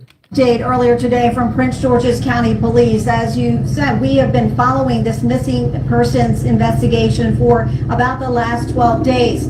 Earlier this afternoon, they told us that about that body being found on Sunday afternoon in the Annapolis area of Anne Arundel County off of Route 50 East. And they say there are similar characteristics, but we are waiting for a confirmation. At this point, they're not saying that it was the body of this missing teen, but it is a possibility. On August the 31st, we were notified that Maryland State Police located a body. That body was located just off of Route 50. We're similar. We have not yet confirmed that this is the missing. I want to make that very clear. At this point, there has not been a confirmation, but the characteristics are similar, so we're exploring that. The Maryland State Police say that that body was found of a female about 5 o'clock in the afternoon. They were apparently dispatched to that area for a disabled vehicle. When they went to investigate, that's when they found the body in the grassy area. Now, they're saying that that vehicle didn't have anything to do with this investigation. That body was taken to the medical examiner's office in Baltimore. We are waiting for the findings of the autopsy for any kind of confirmation of that victim's identity. And at this point, they are calling it a death. So let me ask y'all something. Didn't that cop say her body was found where they had this unresponsive or whatever they had, the vehicle that was, you know, just sitting there? They said the vehicle had nothing to do with her, but they said the body was found like 6 to 7 miles away from that car. If I heard him correctly when he was talking, from where the body was found, the car was 6 to 7 miles away from it. So something just does not add up for this. So something just don't add up in this story. Like, how did the hell did you, if you seen a car that was just sitting there, what made you go 7 miles away to, you know, I don't know, maybe I'm just thinking too hard, but doesn't that sound weird that you find a car unattended and then you investigating the car, but that car made you go, what made you go 7 miles down the road? You know what I'm saying? I don't know. And then you found the body. Oh, well, we found the body like in a grassy area. So, okay, you seen a car that just was unattended and you're going to travel 7 miles about this. What was it about this car? The car didn't have nothing in it that made you go 7. I don't know, man. Maybe I'm tripping. Hi, everybody. We begin with a news alert tonight. A body found in Anne Arundel County may be linked to missing Prince George's County woman Dacara Thompson. That is a big story tonight at 10 o'clock. Shamari Stone's live tonight in Waldorf with the latest. Shamari. Well, Jim and Angie, moments ago, we tried to speak with Dacara Thompson's mother, and Dacara Thompson's mother and father. They don't want to discuss this latest development at this point. Meanwhile, this investigation is continuing. Tonight, So they didn't want to speak about the body being found. Fox hovering near a grassy area off of Route 50 in Annapolis after Maryland State Police discovered the body around 5 o'clock Sunday evening. Right now, Prince George's County Police cannot confirm the body found is 19-year-old Dacara Thompson, but say it does look like her. Investigators are waiting on an autopsy result to confirm. Fox 5 first told you about Dacara's disappearance. When we spoke to her parents last week, they told us the last time they saw Dacara was when she left home in Lanham and said she'd be back. We found a car abandoned, and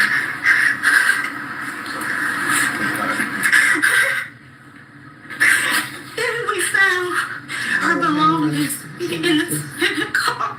Lord, I'm praying for you. So I don't know. The only thing she has for her was her phone and the location where we found her car. She was last seen on August 22nd. Surveillance video from Hyattsville, Maryland, showing her locking the SUV that was parked in the wrong direction on the street and walking away around 1:30 in the morning, 9 miles from her house. At that time, we continued to do video work in the area.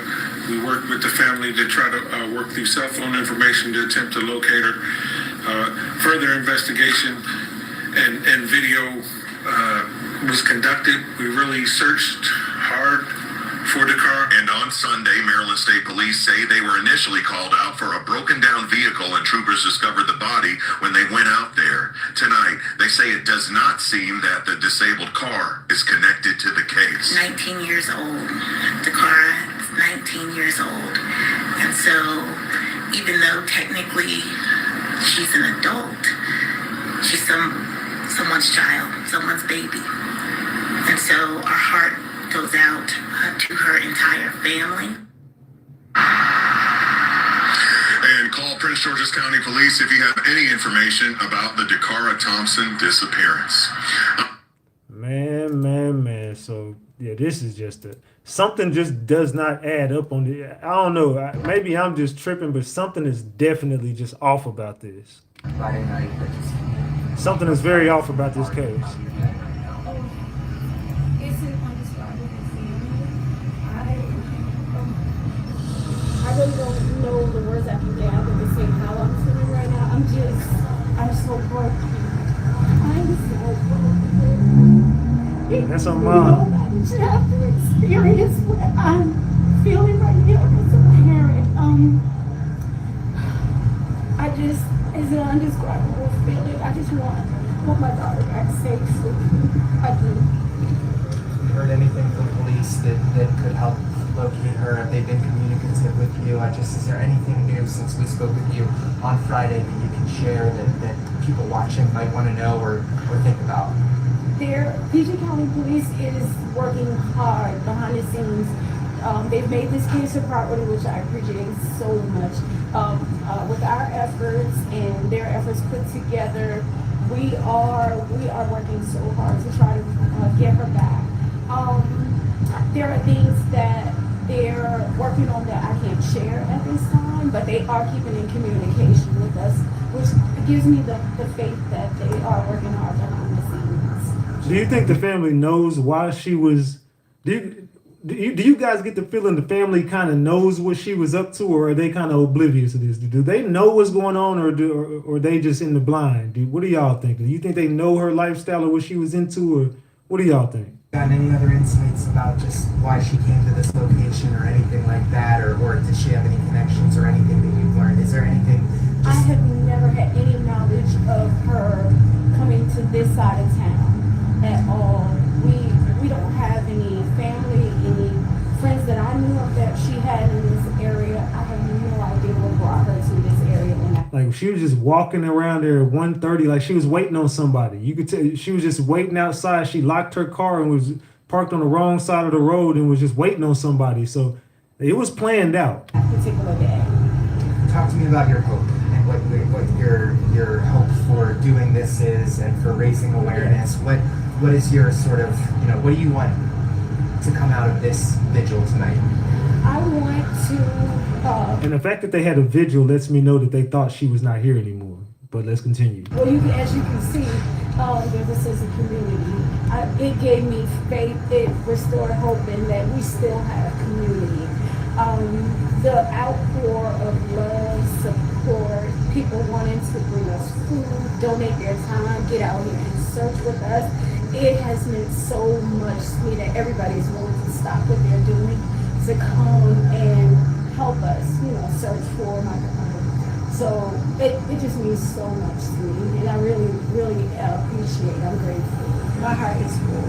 And I'm sure you're hoping that I see people with big signs, yes. just for anybody yes. who's driving around who might have seen her, just to yes. put her face out there as much if as possible. If anyone even has a possible sighting, please call 911. And a message to my baby girl. We love you. We love you so much. If you see this, do whatever you have to. Do whatever you have to get out of your situation, and you get somewhere and you let somebody know you need help. Whatever you need to do. Mom and Dad is here. Your family, your community, everybody is standing behind you, and we are waiting to have you back in our arms. Is there anything else you want the community to know? Anything else that I didn't give you a chance to say? I didn't ask you anything like that. The community. We actually want them to know that she is a kind-hearted, warm spirit. She is really gentle. She is loving. She is extremely close to her parents as well as her siblings. And we just want them to bring her home safe. Anything that you can do to help with this effort, we would really appreciate it. Like she said, even if it's a minute chance that it might be her, call 911. Just please do it for us. Do it so we can bring her home. Don't be ashamed. If anybody, I know somebody has seen something. Even don't be afraid. Just come forward and just help us. Just help us. And if there's anyone that has her name is Dacara Thompson. She's loved. She's a human. She's not an object. Please send her back home to her family. Yes. Please send her back home. She's a human. She's loved, she's missed, and we need her. Do you believe she's in the area? Oh, it's hard to say. It's hard to say. It's hard to say. Wherever she is, we want her home safely. Bottom line. That's it. Carmen, are there any updates on like her phone, her cell phone, or anything like that? No. The phone has still not been turned back on since the day she went missing. And we were unable to pin any other location past where we found her vehicle. Let's see. Nobody has used her credit card, debit cards. she still had the capabilities to use her Apple Pay, her Cash App, if she needed to like buy food or something like that. No purchases for anything have been made since the day she went missing. Has there been any more videos that maybe ring door videos, anything that police have been able to find that may have shown her any more since then? Not that I've seen outside of the one we obtained from where her car was parked.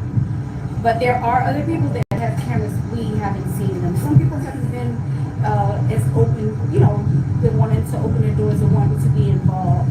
Now, if PG has gone and obtained that, then that's something that I'm unaware of. I know we said belongings. $60 cash. I know. Her purse. What was it? It was her purse, her IDs, her typical stuff that was in her purse. So her ID, her debit card, her credit card, she had $60 cash, and I'm trying to think if it's something I'm forgetting. Oh, her house keys were in the cup holder. So she had the key fob with her and the cell phone, but as soon as she reached this location, her cell phone was disabled. So So as soon as she got to where this guy picked her up, the phone just goes off. No more trace ever since that. The part that's puzzling. That's the part that's puzzling. That's where the disconnect is. When you say And then she lives in, you live in Lanham, correct? her father lives in Lanham. I live in St. Charles, Maryland. And she was living with, She just finished, she had been kind of staying at his house more since, I want to say, she was doing an internship in the Lanham area. So she would stay at his house most of the time because it was quick for her to get to work. when you say her phone is disabled, what do you mean by disabled?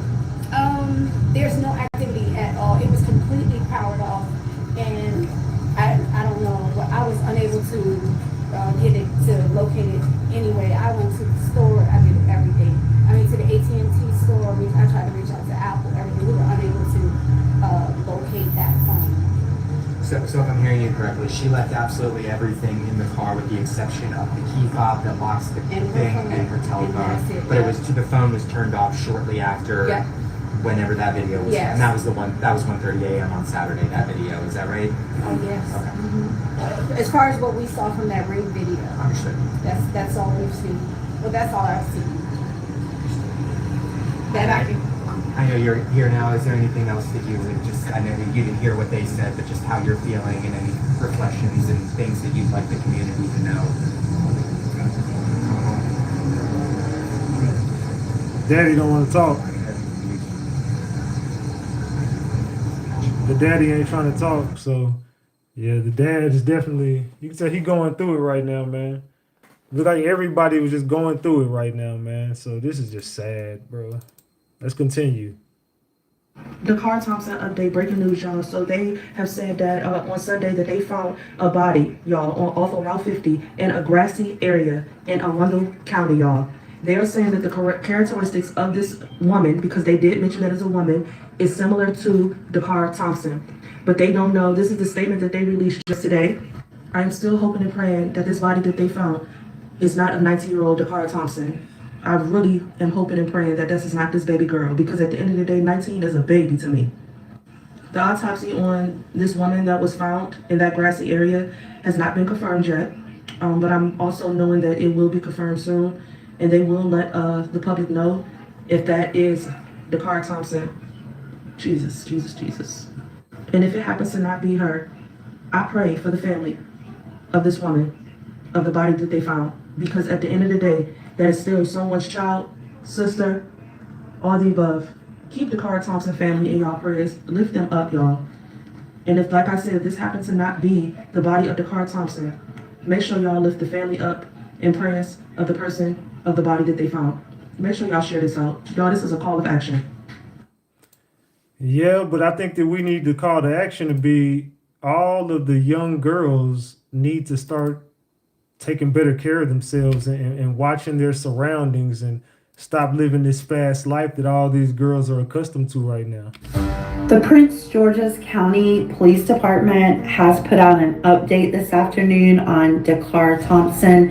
As you recall, Dacara Thompson has been missing since August 22nd. At 1:35 a.m., she was seen exiting her car. She had pulled in beside a fire hydrant and parked the wrong way. So this is the statement that's coming out. It looks like there was a body that was found with similar characteristics to Dacara. It has not been officially confirmed yet, though. It was found Sunday in Arundel County. Please pause to read.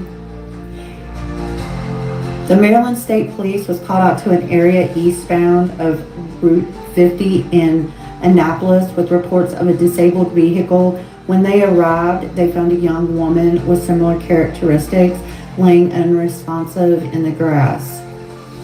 Prince George's County officials say that the family is aware. The Maryland State Police is now handling the death investigation, and an autopsy is being done to confirm the identity of the young lady. With this being said, there's still an active investigation. If you have any information about the disappearance of Dacara or anything that you may have seen on either August 22nd around 1:30 in the morning or Sunday when this car was disabled on the side of the road, please contact the Maryland State Police at 1-866-411-TIPS. That's 1-866-411-8477. My thoughts and prayers are going out right now to the Thompson family as they await news. I will keep you updated if there's any additional statements released by law enforcement. Thank you. Man. Like I said, man, it's got to be a call to action for the girls. We got to be talking to these young girls. We got to be talking to these young girls that are out there, man. We got to. Let's continue. TikTok, this is Erica. How's everybody doing today? So I want to talk to you guys about something. We're going to talk about the missing 19-year-old Dacara Thompson, okay? You've probably seen it all over your feed about this black 19-year-old adorable young lady. She's 19 years old.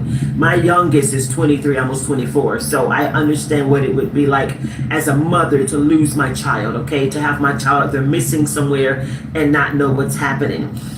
Stay to the end, okay, because there are some more recent developments, okay, so please watch to the end, okay, something that just came out a few minutes ago.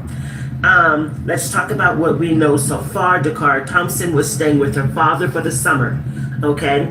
She drives a white Ford Edge, I think it's a 2013. She told her father at around 10 p.m. she's going to get some gas. She was going to go to the Shell gas station to get gas. She will be back soon. So 10:30, she goes to say, Dad, I'm going to get gas. 1:30 in the morning, she's seen waiting for this guy to pull up. So what what was she? I mean, it's just, I just wonder, because she was right there 9 miles away from her house at this gas station that she ended up being at, the last place she got seen at. But what were you doing for 3 hours that you just had to make a quick run? And I don't know, something ain't right with this story. As a mother of 3 daughters and 1 son, children lie. Children lie all the time. Even if you say she was a grown woman, she didn't have to lie. If she was afraid that her father might feel some type of way about what she was going to actually go do or who she was actually going to go see, she would lie, even if she's a grown-ass woman. I know my children were lying to me. My middle kid, she was 22 at the time. I know she was still lying to me about stuff because they're children. They want to impress their parents. They don't want to do anything that's going to make their parents look at them sideways, okay? So there's a great possibility Dacara lied about what she was actually going to do that night. The reason why I say this is because they're saying the video showing her walking around at 1 a.m. in the morning away from her vehicle from the gas station. They believe that to be her. So from 10 at night to 1:30 in the morning, she still had not gotten that gas that she told her father she was going to get and then get right back to the house. She actually was still out in these streets at 1 in the morning, which means what? She was waiting for someone and she was meeting someone. That's common sense. Is this common sense, ladies? I'm talking to the mamas in the room. Mamas, this is your daughter telling you 10:30 she's going to get gas, 1:30 she still ain't home. What is going on, mamas? Talk to me, mom. You were 19 before, okay? You were 19. You know what it's like. You leave the house. I believe if something did happen to her, if she is no longer with us, it wasn't somebody at random. It wasn't just a random snatch and grab. People are saying trafficked. No, that's not it. This would have been somebody she was meeting up with. I'm gonna be real. If my daughter, if I had a 19-year-old daughter and she told me, "Hey, Dad, I'll be right back 10:30 at night. I'm gonna go get gas." Well, you going to get gas at 10:30 at night for what? First of all, ain't nothing open. There's barely shit open right now at 10:30. You going on 11, 12 at night. Ain't nothing open past that time but legs. So where you really finna go? Because I can go with you if you're going to get in there. You can wait till in the morning. Well, I'm 19. I bet you if you get in that car, I'll be following you. Look, I'm the daddy that's popping out. Where we going? Because we can do this all night. You can call whoever you need to call, but I guarantee you, you ain't leaving my house at 10:30. You will not be leaving my house at 10:30 at night. I don't know who to know. You don't pay no bills in this, but you will not be walking out my house at no 10:30, or you will find you somewhere else to be living at. Because I'm not raising. I don't know. I know. I've been 19. I don't give a, you grown. You can do. You technically you can walk out that door and do whatever you want to do. But I bet you if you walk out my house at 10:30 at night, you can cancel Christmas. Don't come back over here trying to. You will not be disrespecting my house. That would be me as a daddy. I'm just saying what I would do. Y'all tell me how y'all would react. And this is where she chose to meet this person. She left her car keys, she left her purse, her wallet. There was $40 in the wallet. The phone was disabled, which means it's a possibility she did not want anyone contacting her during that short period of time. And you see, that's when kids think they grown, turn their phone off so their location don't ping. And then boom, now something didn't happen and can't nobody find you. You see what I'm saying? Now something didn't went down and nobody can even find you. So what the hell is really going on? What's really odd about this story is why would someone go and park their car at a gas station and then leave and go off walking into the night? Because gas stations have what? Cameras, which means she wanted to be seen. She wanted to be seen, but there is a great possibility that whoever she was meeting up with did not want to be seen.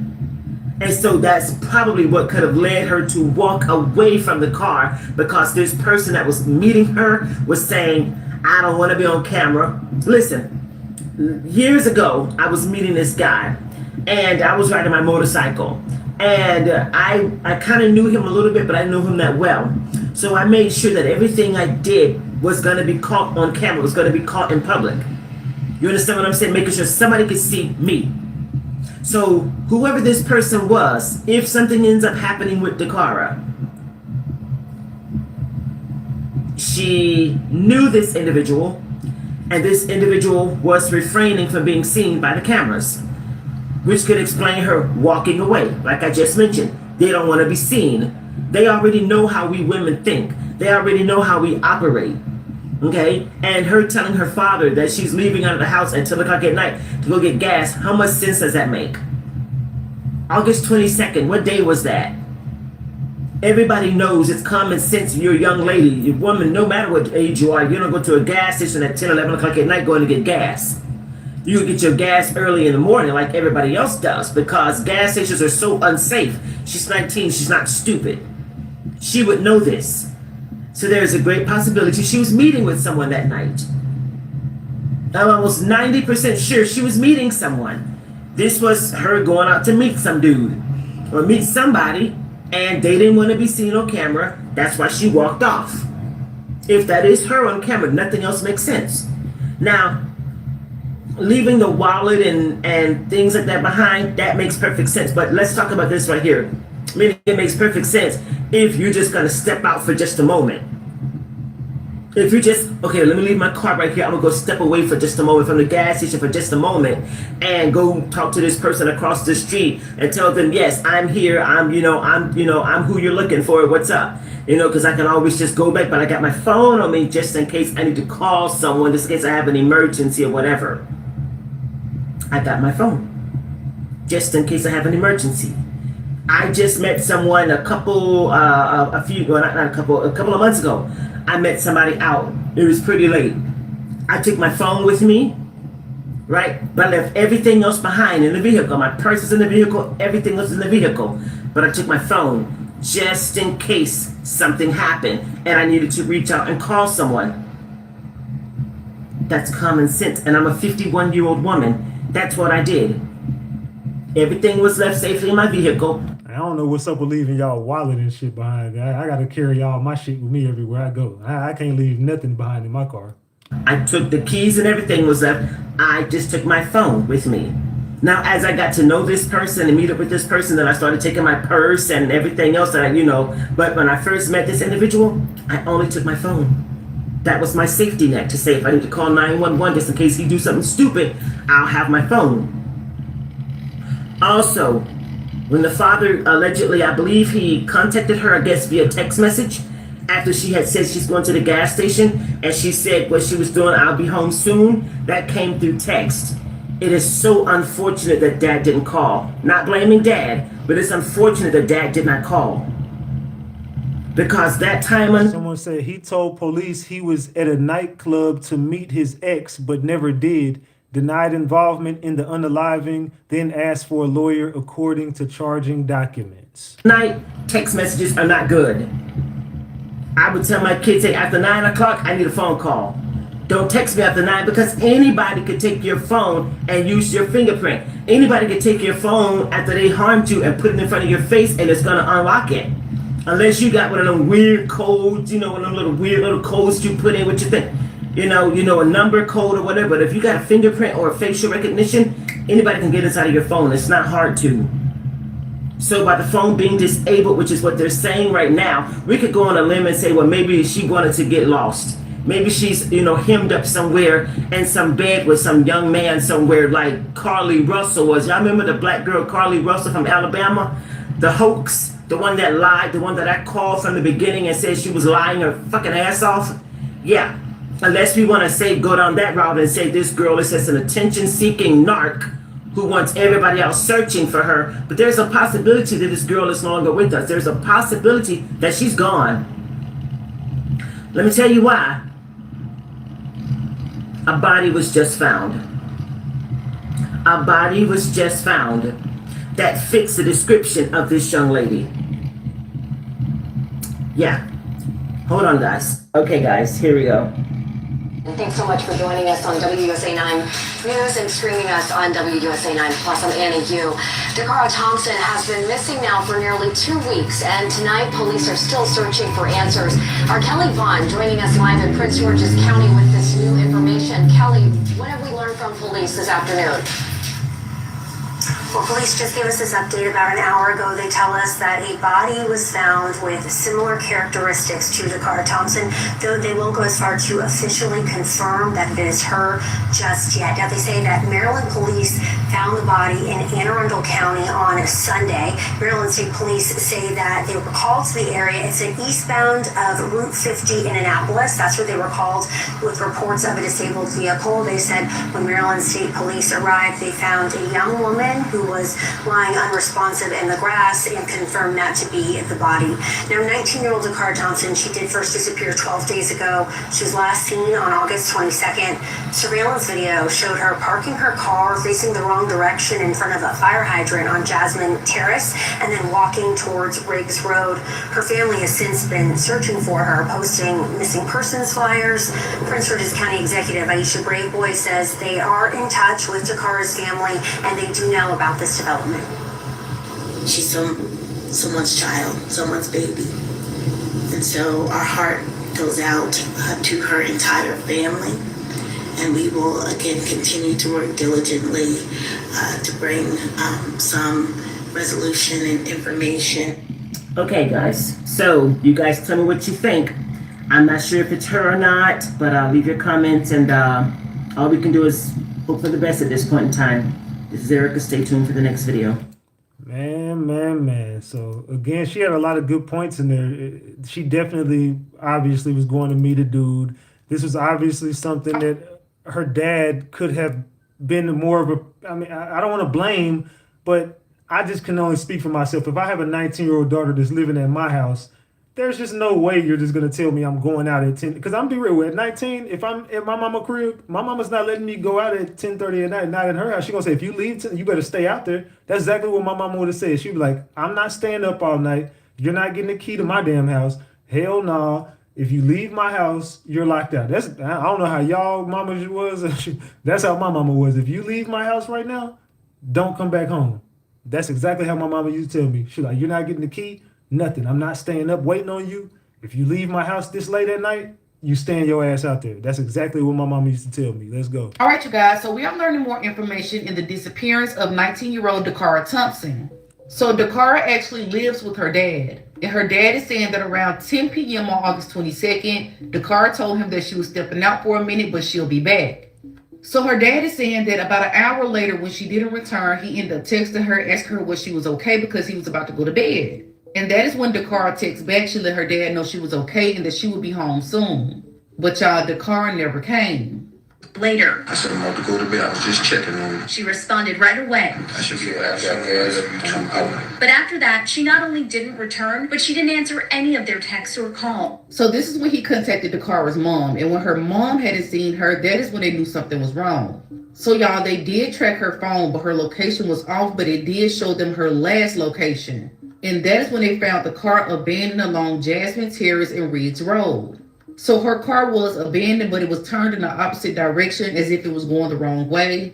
And inside of the car, they found $60 cash. They found her wallet. But I think there was a little bit of confusion in their first interview because they're saying that she has her key fob and her phone. So I'm guessing she must have left a set of keys in the car, but took the actual key fob. And that is why you see on that surveillance, her basically locking the doors when she left.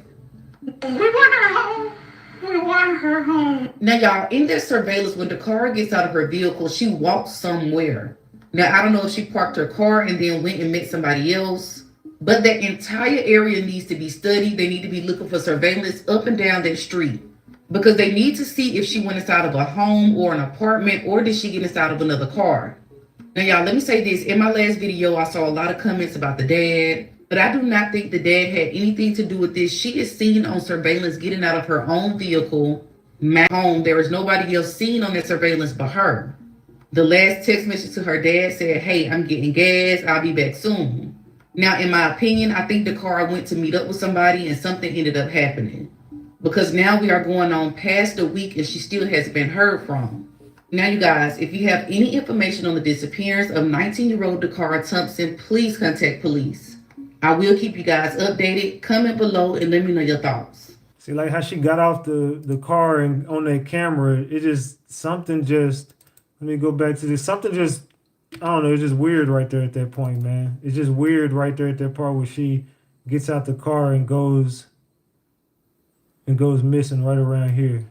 I'm gonna just mute this. I don't need the volume right now. But just looking at this, see how right about here, she's on that camera walking away from her car and locked her car. So there's something about that little scene right there. Something about that little scene right there got me like, she was lured. To me, I believe she was lured away. What do y'all think, man? It looks like she was just lured away from the cameras. Like the last lady said, it seems as if someone did not want to pull up to that gas station with those cameras and she was lured away. That's the vibe I got. Now, y'all, in this surveillance with that's what I got. So she definitely got away from those damn cameras. It seemed like somebody kind of like, hey, you need to walk over here type shit. Hey, friend, what's up? Where is Dacara Thompson? She been missing for 12 days. And this happened in Hyattsville, Maryland. She's only 19 years old. And she was last seen on August 22nd. She was at her dad's house. She had just came home because she was a college graduate. And she was over there spending time with her dad. And then she just like walked out for a second. She told her dad that she finna run to the store real quick and she'll be right back. After that, her parents didn't hear from her no more. She been gone for 12 days. She just like vanished. Now they having searches, just looking for her. Like they can't find this girl no fucking where. Then I seen on the news today, they just found a body. It was a woman, but they not sure if it's her. They say the woman favored her, but they got to do an autopsy and see what was the cause of death and all this. But friend, check this shit out. Unfortunately, tonight's update is not the one we all hoped for. Police say They found a body matching the description of Dacara Thompson. They made that discovery Sunday near Route 50 in Annapolis. Our Kelly Vaughn is at police headquarters where they made this announcement just a few hours ago. Police have found a body they say matches the description of Dacara Thompson, though they have not officially confirmed that it is her just yet. Maryland State Police were the ones to find the body. They say they were called to the area of eastbound Route 50 in Annapolis, where they found a young woman's body lying in a grassy area near the highway. 19-year-old Dacara Thompson disappeared 12 days ago. She was last seen on August 22nd in Prince George's County. Surveillance video shows her parking her car the wrong direction in front of a fire hydrant on Jasmine Terrace, then walking towards Riggs Road. Good afternoon. Prince George's County Police Chief George Nader says a body matching her description was recovered Sunday. On August the 31st, we were notified that Maryland State Police located a body. That body was located just off of Route 50 in Anne Arundel County. He says since Dacara went missing, police have been working with her family, searching through security footage and looking through cell phone information, and say there's still more work to be done to officially identify the body found off of Route 50. The characteristics were similar. We have not yet confirmed that this is the missing. I want to make that very clear. Dakara's family has spent the past 12 days searching for her and posting missing persons flyers. Prince George's County Executive Aisha Braveboy says they've been in touch with Dakara's family and they know about the development. She's someone's child, someone's baby. And so our heart goes out to her entire family. And we will, again, continue to work diligently to bring some resolution and information to her family as well as to the public. Maryland State Police are handling the death investigation. Prince George's County Police say their missing person investigation is ongoing. Maryland State Police say they are waiting for the autopsy results to determine the cause of death. Reporting in Prince George's County, Kelly Vaughn. Man. R.I.P. to Dacara Thompson, man. I just want to say R.I.P. to her. This is just fucked up, man. Gotta teach our kids. What's up, better, everybody? man. All right, you guys. So for the last few days, we have been focused on the case of 19-year-old Dacara Thompson. So for this summer, Dacara was living with her father, Daniel. And we learned that around 10:50 p.m. on August 22nd, she told her dad that she was stepping out, but she'll be back. So we know that was over a week ago, and Dacara has still not returned home. Now, y'all, we've learned a few more details in Dakara's case. So the first thing I want to point out is the fact that Dakara's phone has been disabled. So we know that her parents tracked her last known location before the phone was turned off, but we have now learned that the entire phone is completely disabled. Now let's talk about where Dacara was last seen on that surveillance. So I used Google Earth to match up the exact location where Dacara was seen leaving her vehicle, and y'all, this is what I found. Now let's remember, they found her vehicle directly parked in front of a fire hydrant, so this will be that exact location right here. So this is the intersection of Jasmine Terrace and Riggs Road. On one side of the intersection, there is a fire station, but on the other sides of this intersection, you see apartment complexes surrounding each point. So on that surveillance, the direction that she was walking in was directly across to Campus Gardens. Now, there are a few reasons why I feel like Dacara was not going to this apartment. One reason is because there is a parking lot actually out there for those exact apartments, but she parked across the street in front of a hydrant. And if you park in front of a fire hydrant, you're going to get your car towed. So why wouldn't she just park across the street at the complexes where she walked to? So I don't think she was actually going there. Now, another thing I saw directly in front of these apartments was a Metro bus station stop. But when I went to go look at the route for this Metro bus station on Saturdays, they do not run after 12 a.m. Now, on that surveillance, she was seen getting out of her vehicle at 1:35 a.m., meaning the buses would not have been running at that time that she walked across. Now, this leads me to believe that Dacara was actually walking across to meet someone, or she walked across and got into someone's vehicle. Now, because of this, I feel like her parents need to go inside of their cell phone usage. If Dacara is on her parents' account, or if she has an account that they can have access to, they can go online and look at the last known numbers that she texted and called. It won't actually show you those messages, but you can see the numbers that she was communicating with around the same time. Seeing as though she got out of the vehicle with her phone and with her key fob, I honestly think that she was meeting somebody, y'all, because she left her purse and stuff in the vehicle because she was planning on returning back to the vehicle. I also did a deep dive into her social media. I did find her TikTok page. And one thing really stood out to me. Her last repost was on August 23rd, which would have been that same day that she was last seen on that surveillance. So that repost was kind of odd. Someone said in the chat, they said she walked into the parking lot of a nearby Family Dollar and spoke with the driver of a black GMC Yukon Denali. After speaking for a short time, Thompson got into the passenger front seat. Because it talked about people looking for you and finding you. Now, this is not to say that she left on her own free will, but I think that it's absolutely strange that that was her last repost. Now, as of right now, we don't have any other information in Dacara's case. Her parents, the community, everybody is still looking for her. They held a vigil on yesterday. And y'all, I'm going to keep covering Dacara's case until they bring her home safely. As always, comment below and let me know your thoughts on Dacara's case. And blow this up. Let's bring her home. It said Kiki has the documents. It said she didn't plan to go to that home. Kiki, hit me up on Instagram right now. Hit me up on Instagram right now. My Instagram is TheRatchetTV, THE RatchetTV. Hit me up on Instagram right now, and I'm gonna pull you up so we can chop it up. If you got the information, hit me on and call me on. Just text me on Instagram and I'm gonna call you. That's all you gotta do is text me on Instagram and I'm gonna call you. I'm gonna type my Instagram in the chat. Hold on, give me a second. That's my Instagram in the chat. TheRatchetTV, THE RatchetTV. Hit me up on Instagram. Say car was facing the wrong way. Also, yeah, her car was gonna get towed, hands down. Her car was 100% about to get towed. But I seen somebody say she had a child mindset. Yeah, this is definitely some kid stuff. You know what I'm saying? She definitely, but she didn't plan on getting into the car. So what was she gonna do? A car date or what?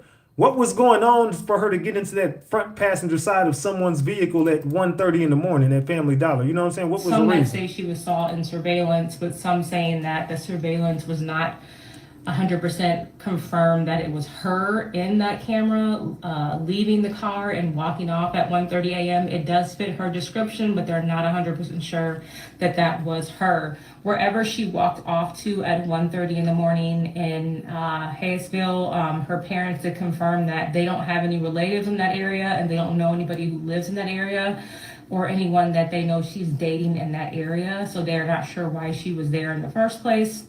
There's no other surveillance that we have of her. We just know that she did go to a gas station prior to that, and that is it. Her cell phone and her key fob is still missing. It is also reported that her dad located the vehicle with location services on her cell phone, so that's how he was able to find the car. I did mention that was suspicious that he was able to find the car, but it has been confirmed by my awesome viewers that it wasn't any foul activity. He knew where her vehicle was because of the location services. Shortly after he found the vehicle, I guess the location services were disabled. And that is also very suspicious to me because he was able to locate the vehicle by the cell phone. So the cell phone was on when he located it. Correct me if I'm wrong. But then after he located the vehicle, it was disabled. The phone was disabled and the location was turned off. What is a disabled phone exactly? Can you guys let me know in the comment section? Because I looked on Google and it could mean a couple different things. So he was able to track the location to the car, but the cell phone wasn't in the car. I'm really confused about that. Can somebody tell me how that works? A lot of people that are commenting on my previous video are saying that they were able to locate the car due to location services. They have a tag on the car. Is that what that is?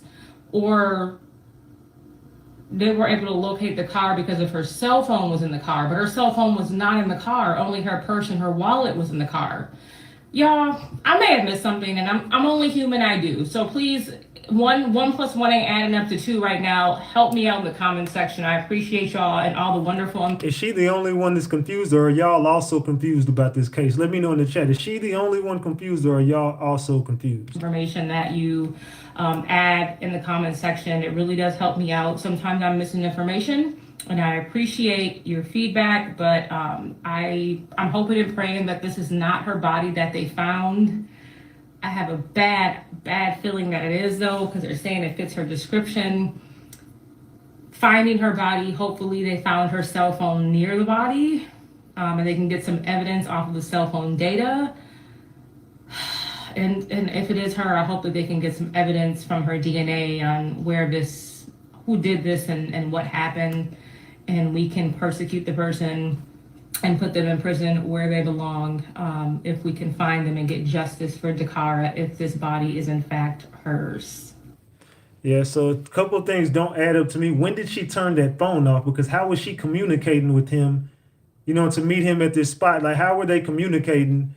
She just got out the car and just started walking. So she obviously was still on her phone communicating with somebody, and it had to be him. So how were they still communicating? How did they meet up? And at what point was that phone turned off? Almost 2 weeks. But tonight, people are wondering whether or not a separate police discovery is an update on this case. WMAR2 News' Raven Payne joins us now with more. Raven, this whole situation has just got to be really, really devastating for Dakara's family. Yeah, you're right, Kelly. I mean, could you imagine going almost 2 weeks without hearing from your daughter, from your loved one? That's the terrifying reality Dacara Thompson's family has been facing since she went missing. There's a speculation a new state police investigation may shed some light on where Dacara is, but it's an ending no one would want. 19-year-old Dacara Thompson was reported missing on August 23rd. She was last seen getting out of her 2013 Pearl White Ford Edge at the Shell gas station at the Eastgate Shopping Center in Lanham, Maryland. Her personal belongings were later found inside of her car, which was abandoned in Hyattsville, Maryland. For almost 2 weeks, her family suffered with no answers, wondering, where is she? A state police investigation that came out today has some people wondering if authorities have finally found Dacara, but not in the way they want them to. Sunday evening, police found a dead woman lying in the grass off of Route 50 in Annapolis. State police and Prince George's County Police are now leading the investigation. Here's what police and Dakara's mom had to say. We have not yet confirmed that this is the missing. I want to make that very clear. At this point, there has not been a confirmation, but the characteristics are similar, so we're exploring that. It wouldn't be like her not to respond to her parents or just disappear for days. When we first found out about Dakara's missing case from the Black and Missing Foundation, in response to today's announced death investigation, the founders of the organization sent me a statement saying they're aware of these recent reports, but since the woman's identity has not been confirmed, they want to wait before commenting on any potential connection to Dacara. This has to be really, really upsetting for her family. Of course. Why do the police think that the cases are connected, or concerned that cases could be connected? Well, the main thing is, as you heard in the soundbite, there's some similar characteristics, and people on social media think these cases may be connected because Prince George's County Police are a part of this investigation when the woman's body was found in Anne Arundel County. How's the community reacting to this? I mean, the community is really showing up for this family in more ways than one, really. Whether that's, passing out missing person flyers in the community or donating around $10,000 to a GoFundMe to help the search efforts. And of course, if you think you've seen Dacara or know anything about this, please give Prince George's County Police Department a call.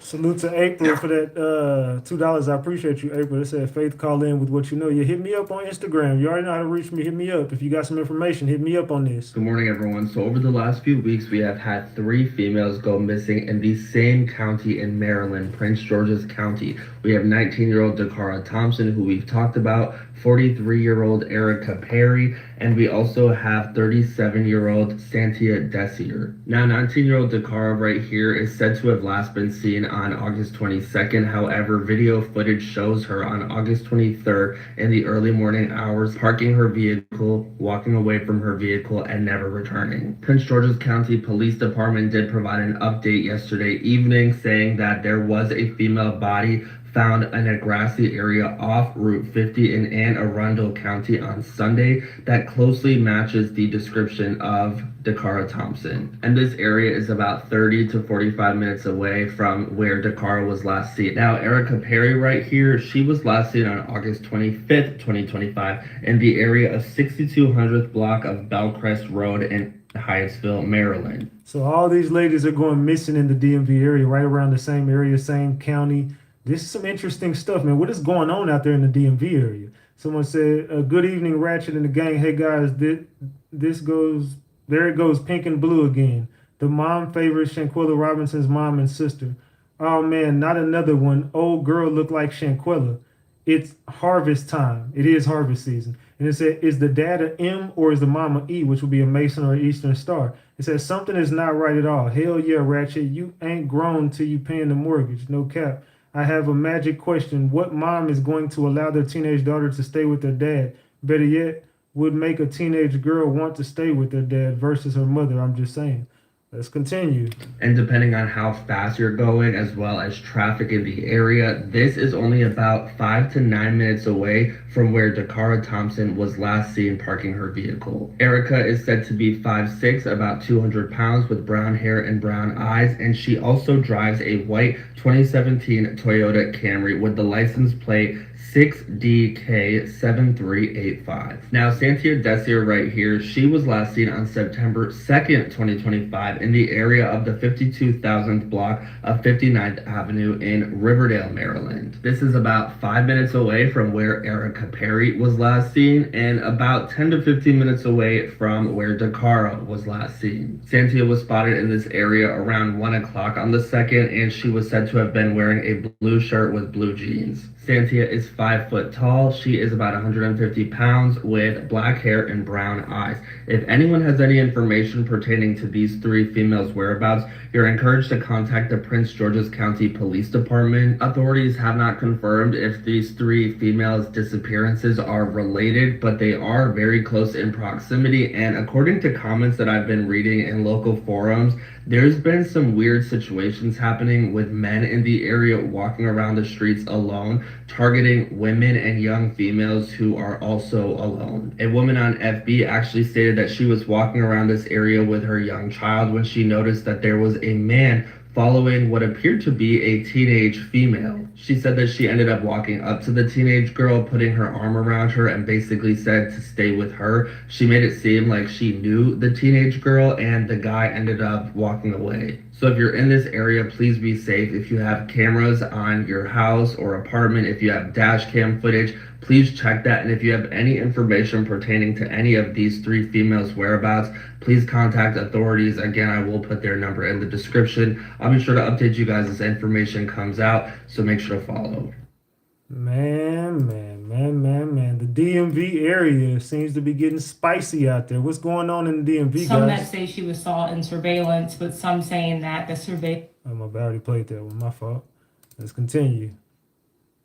You got the platform related message, man. Dacara Thompson, 19 years old, 5'2", 95 pounds, last was seen in Hyattsville, Maryland, August 22nd. This Friday make 2 weeks since she's been missing, and this is not sitting right in my spirit. It's not sitting right in my soul. And it's just not sitting right, dog. It's not, man.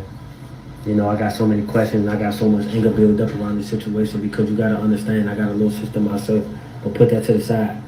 Us as men, we have to do a better job in protecting our young women, our young ladies. She's 19 years old.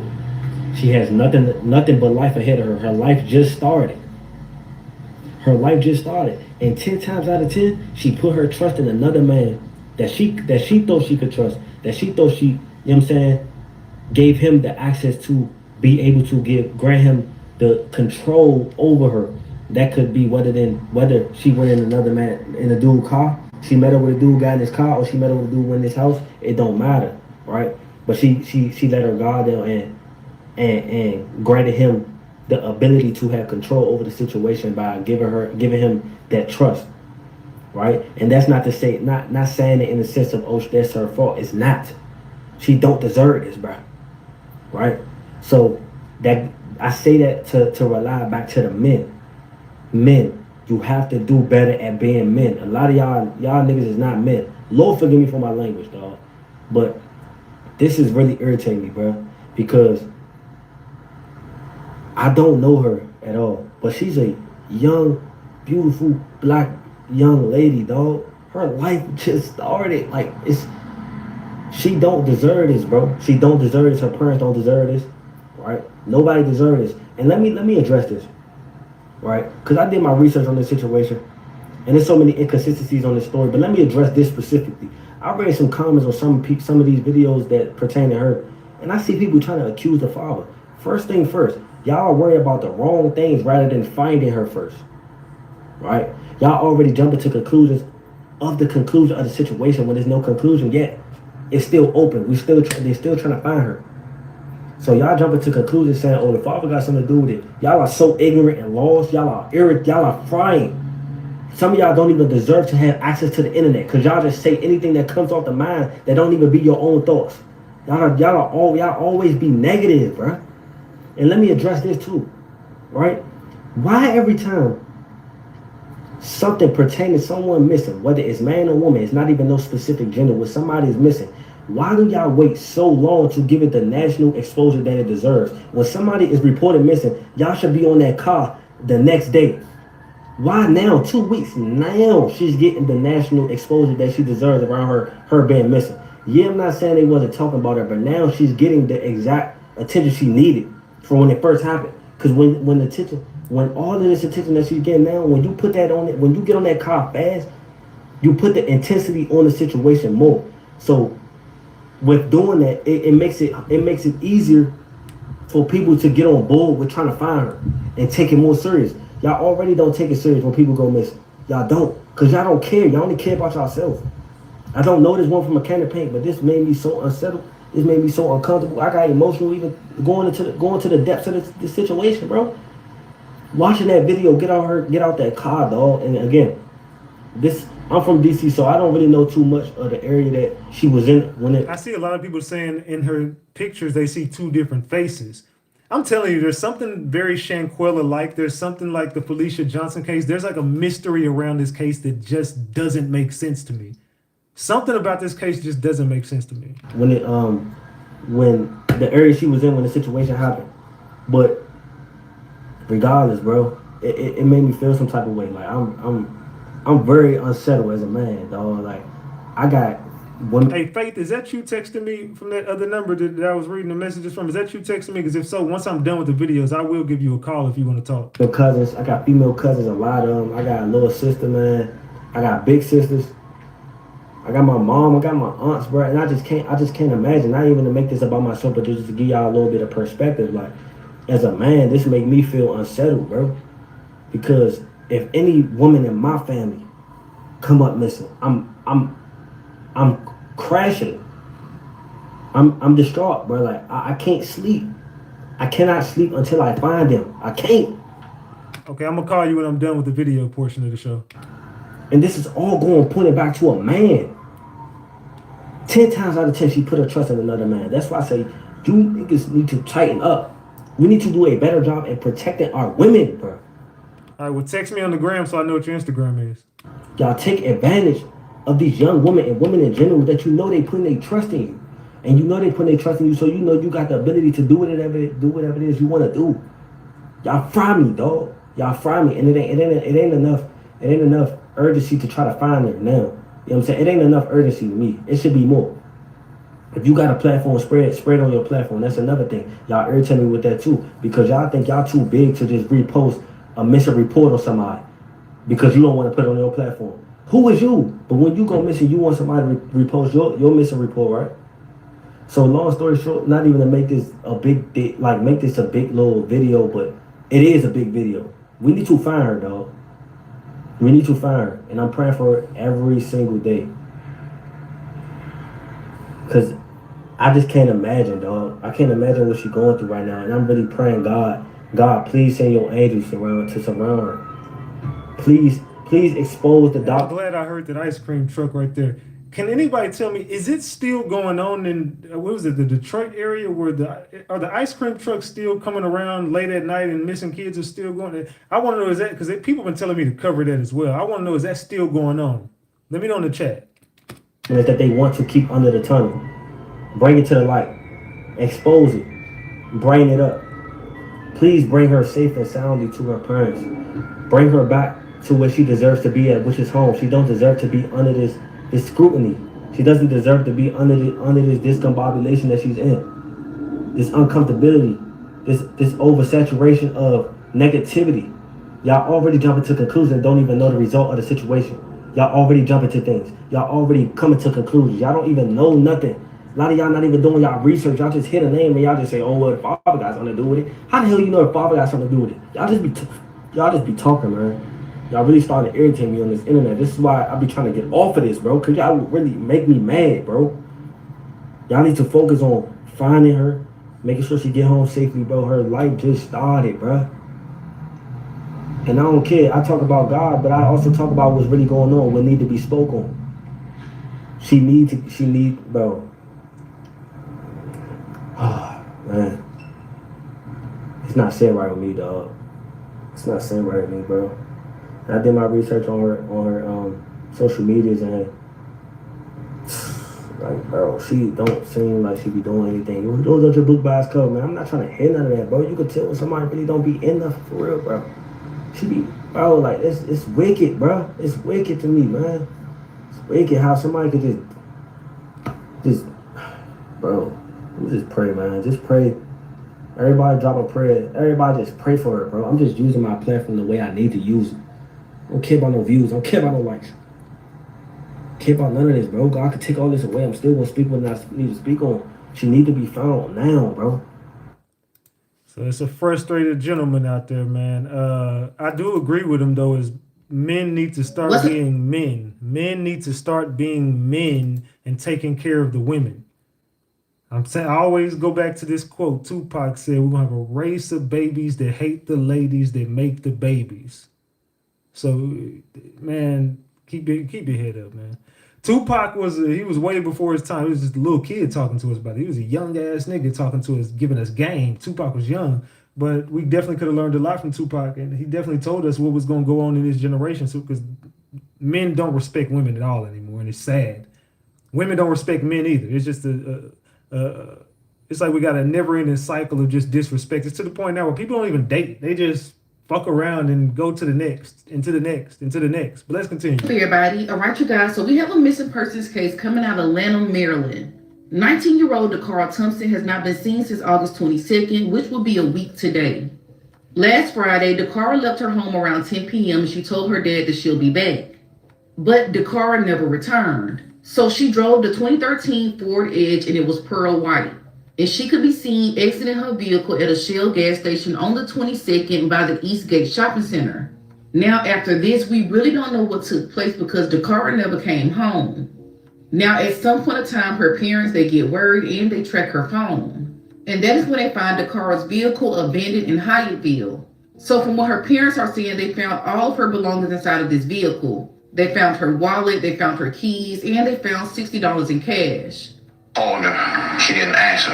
We found her car abandoned, and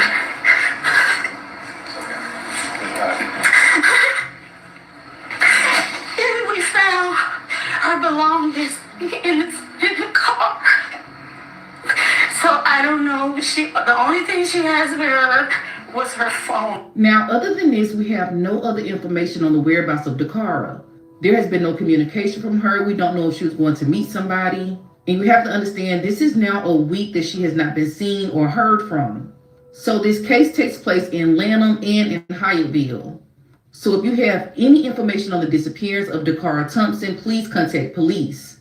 Now, even though they have found her vehicle, if you saw that vehicle on Friday going into Saturday morning, please contact police and let them know what you saw.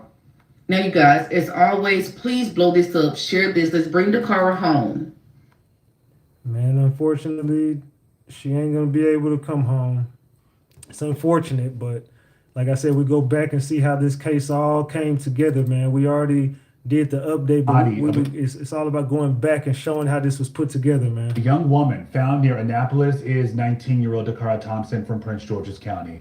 Our Katie Lusso first spoke with Dakara's parents after she was reported missing late last month. She has new details now on the investigation. This is not the outcome the family wanted. They've been searching desperately for Dacara. Tonight, police say they are waiting on autopsy results to confirm whether or not it's her that they found. Dacara is 19 years old. And so even though technically she's an adult, she's someone's child, someone's baby. Carmen, and Daniel Thompson's baby. I want my baby back. I just simply want my daughter back. Last Friday, they told WUSA 9 they were worried. Their daughter, Dacara Thompson, had been missing since the night of August 22nd. Her father telling WUSA 9 she left their Lanham home around 10 p.m. He says he texted her to check in just before midnight, and she texted back. I should be back soon. I love you too. Good night. But she never responded to him again. They tracked the last location her phone showed up on the Find My Phone app to the intersection of Jasmine Terrace and Riggs Road in Hyattsville, and went there, where her father says he found her car, her purse, house keys, and cash inside. Dakara's phone and the fob for her car missing, though. A neighbor's surveillance camera capturing what the family believes is Dacara getting out of her car that she parked around 1:30 in the morning of the 23rd, the wrong direction and in front of a hydrant. In the video, you can see the person walk towards Riggs Road. For days, they searched and posted up flyers, held vigils,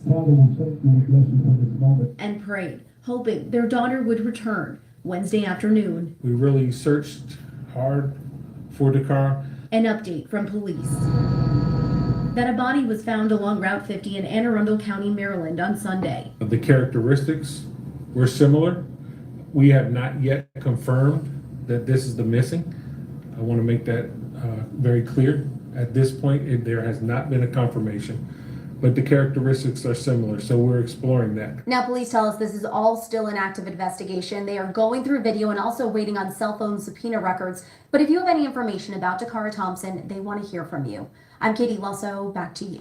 Also, And I believe those subpoenaed phone records are what led them to him. I'm pretty sure that that subpoena on those phone records led them right into that man. What is up, guys? It's me, Erica. How's everybody doing today? Guys, I'm sorry. I'm wearing my sports bra. It's hot. You guys know where I live. It is what it is. Let me just make this video right quick and get this out the way.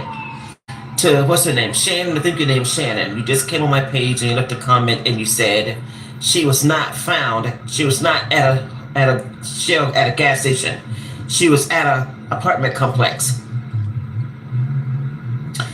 Do you know why I named this page Erica Knows Best? Because I do. Because I do. Okay, don't mistake my smile for kindness. Everything I do, I make sure I check everything. I have been doing news since 2006, maybe before that. Okay, honey, I don't make mistakes like that. If I put it out there and I say something, then I stake my reputation on that, okay? All right, I'm the best at this. All right, so understand. Please understand, ma'am. You're wrong. She was last seen. Dacara Thompson was last seen August 22nd at a Shell gas station in Lanham. I think it's Eastgate. I'm not from there, so I'm in Florida, so I don't know what, but I think it's Lanham's Eastgate, like some shopping center at a Shell gas station. That is the last time she was seen, August 22nd. Her car was found in Hyattsville, abandoned.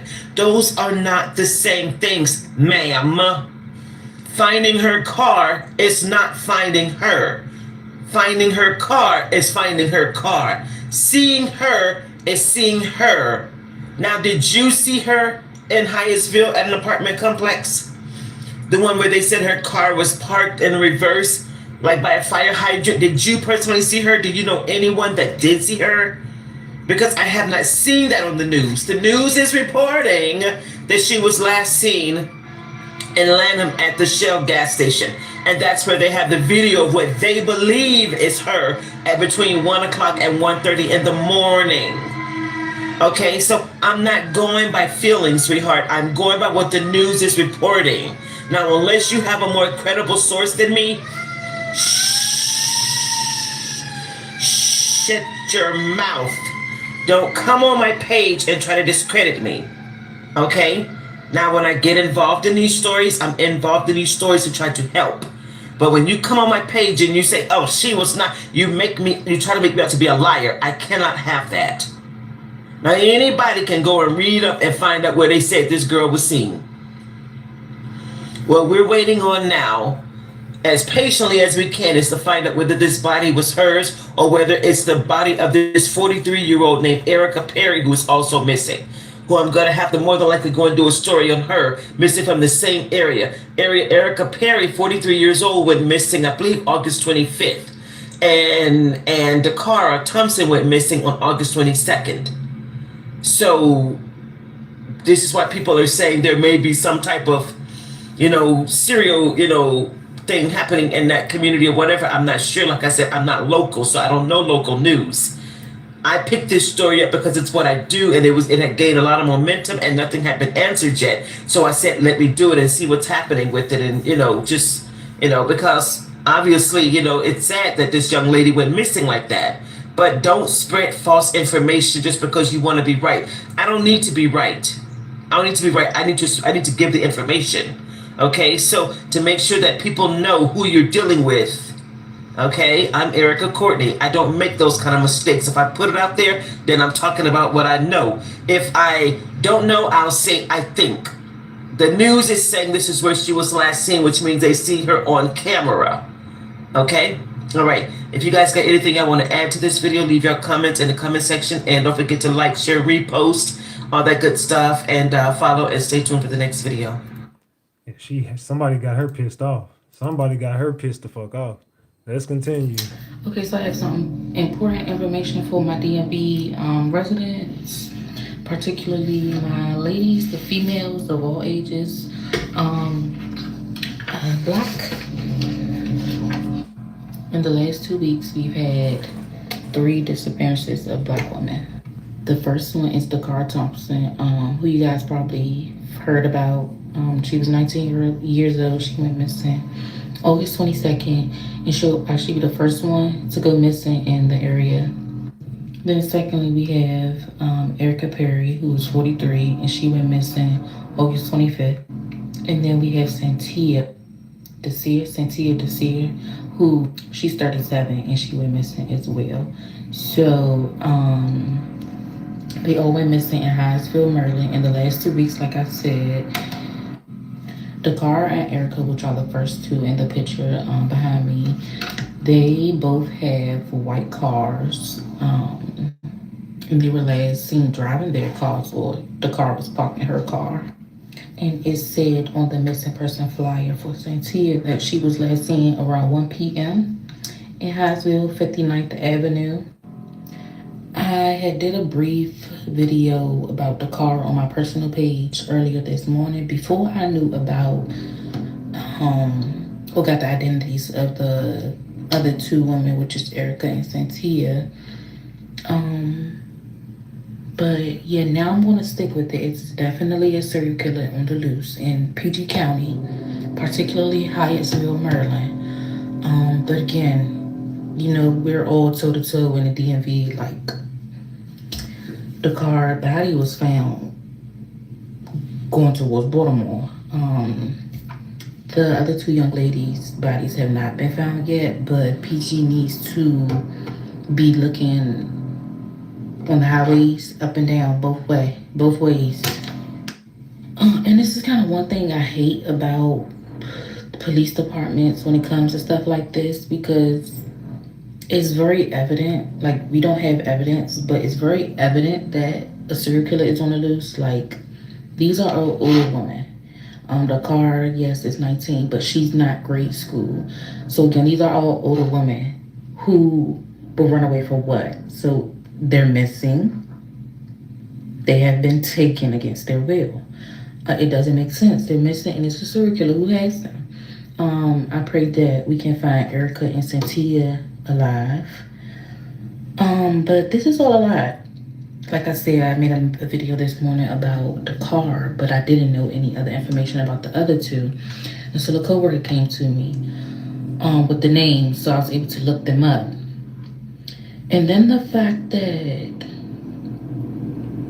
well, kudos to Dakara's family, because they have her image spread everywhere, which is a good thing. But why am I just finding out about the last 2? And Erica went missing 3 days after Dacara. Santia went missing 2 days ago, September 2nd. I'm stressed out as a Black woman because the police department has to do better. Like, in that press conference, they should have, like, they confirmed something without results, which is the identity, the body that they found. They are not sure, and when they mentioned it in a press conference yesterday, if that was even the car, they said it looks like her, so it's her. But if y'all can't do stuff like that, then also let us know to just be vigilant, because it could be a serial killer on the loose. Ladies, yeah, in the DMV area, please be safe. There's stores on Facebook. If you go to the Facebook group Missing Black People, and find the 3 of them, I believe in Erica and Cynthia's comments, they state a lady mentioned walking down the street with her son, or her kid, I'm sorry, and she noticed the man following the young girl, so she, went to the young girl and act like she knew her, and the man disappeared. But little stuff like that. If y'all see something, say something. Try to help. Try to intervene. And again, just be safe. Make sure you're watching everything. Please try not to travel by yourself at night. It is getting darker earlier, and the time didn't change, so I'm not sure what that's about. I noticed that it got dark around 7:45 yesterday, and I'm in Oxon Hill, so I know the same. That's Hyattsville is not too far. It's hitting too close to home, so I'm very sad. I don't have any more information. I am going to continue to read the comments of the Facebook group, continue to spread the word, and you will do the same. Thank you. Yeah, what do y'all think? Y'all think there's a possible serial unaliver, R-worder, or whatever on the loose? Quick, I just watched the latest press release or press conference that came out at 1:00 p.m. on Fox. They're still saying that the autopsy has not come back yet, so they cannot 100% confirm that body that they found is Dacara. But authorities are sure that it's her based on the characteristics her family described her as to have, and with the body they found. So I came across a few little think pieces today, and I even thought myself, they may have messed up. And what I mean by that is they may have really proven that it is a serial killer on the loose, and that they spoke too soon about that being Dakara's body, but it's actually another young girl's body that they found, who's African American, young, most likely petite, and now they're trying to they want to come to us with news, good news. So now they're keeping quiet until they could come to us with something. But it may not be her body. And I was talking to my coworker. I'm like, if it was, it clearly wasn't decomposed, because they're saying that the characteristics are the same. So they could see. Why not have the family come view the body? And that should be the 100% right there. I mean, you could still get the autopsy done and all that, because we don't want to know how, things like that. But why not have the family come and view the body and confirm? And that's not sitting right with me. And then in this news conference, the news reporters say that there's not ruling out to be a homicide. So did she go missing, end up 45 minutes away from where she dropped her car off that day, and just wanted to see the cars on the highway and passed? What else would it be other than a homicide? And it's little stuff like this when it's like, yeah, the family gonna have to get a PI, because the police department already is not doing a great job. Like, what do you mean it's not a homicide? It's very clearly a homicide. It wouldn't be a freaking suicide. And to end this all for the day, I do have some good news. Cynthia Dacara was found alive. She was found safe. And that's all the information I have. Someone commented it on one of my videos on this page. I went to look it up, and PGPD did post it on their Twitter that she was found safe, and that's it. So they have not put any further updates for Erica Perry or Dacara Thompson. I did see, let me see if I still have it up. I did see that 22 hours ago that they posted on their Twitter that they were still looking for Dacara, and I'm like, that's a bit weird because y'all doing press conferences stating that y'all for sure y'all got her body. So who's in charge of that Twitter making that post? Like, which one is it? I don't know, guys, but yeah. I don't trust the police either to come out with reasonable answers. They be running plays too. A body has been found. Oh shit, she loud. Hold on, god damn it, lady loud as hell. This story right here, this missing disappearance, well, they found a body that matches her characteristics. This story right here is so harrowing and so disturbing. It is rocking. It was rocking my core right now. Like this story, and I don't want to hear nothing about no Gabby Petito because this is getting national. This young lady's getting national headlines. She's so beautiful, and it's just like, what the hell happened? This is just so sad for the family. So sad. And I'm probably going to say some things that might trigger people. I don't even know words can't describe because of the fact that they haven't even identified if this is her body. Like, they haven't identified if this is her body yet. You know, I will say this is worse. This is a little worse than Gabby Petito because at least with Gabby Petito, everybody kind of had an idea that Brian Laundrie had did something to her. We had an idea. We kind of at least knew that something was done to Gabby Petito, right? But this one, it's so harrowing and so mysterious. It's deeply unsettling. I mean, any mother who is out there with a daughter around this age is harrowing, and it's deeply unsettling. She told her dad that she was going to get gas at 10:30 at night. Something tells me there's just so much to this story that we're just not being told. And I know that the law enforcement's got to do what they got to do. They can't tell us everything, but you can kind of figure out that what the gist of what's going on here. And a car was parked another way, facing the opposite direction in front of a fire hydrant, which looks like she was meeting someone. Then when you see the video, the way she's holding her hand, I don't even know, was she hitchhiking or just running to meet somebody really quickly to leave all her stuff in that car? What a deeply unsettling, disturbing, chilling disappearance this story is. I truly hope that her mother and her parent, I hope they get to the bottom of what really occurred. And I know it's going to be sad because once they get them phone records and they dig into her phone and see who she was talking to, oof. See, this is why parents need to be a little more nosy. But you can be nosy as you want as a parent. You can be nosy as you want. I mean, you really can. I've done it. And they can still they can still go and stray and meet up with the wrong person. It's really difficult. It's a difficult age because 19 and 21-year-olds, they think they know a lot. And they meet just these random people online in their phones and they don't know who the F they're talking to. Then they hide it from their parents, go behind their parents' back.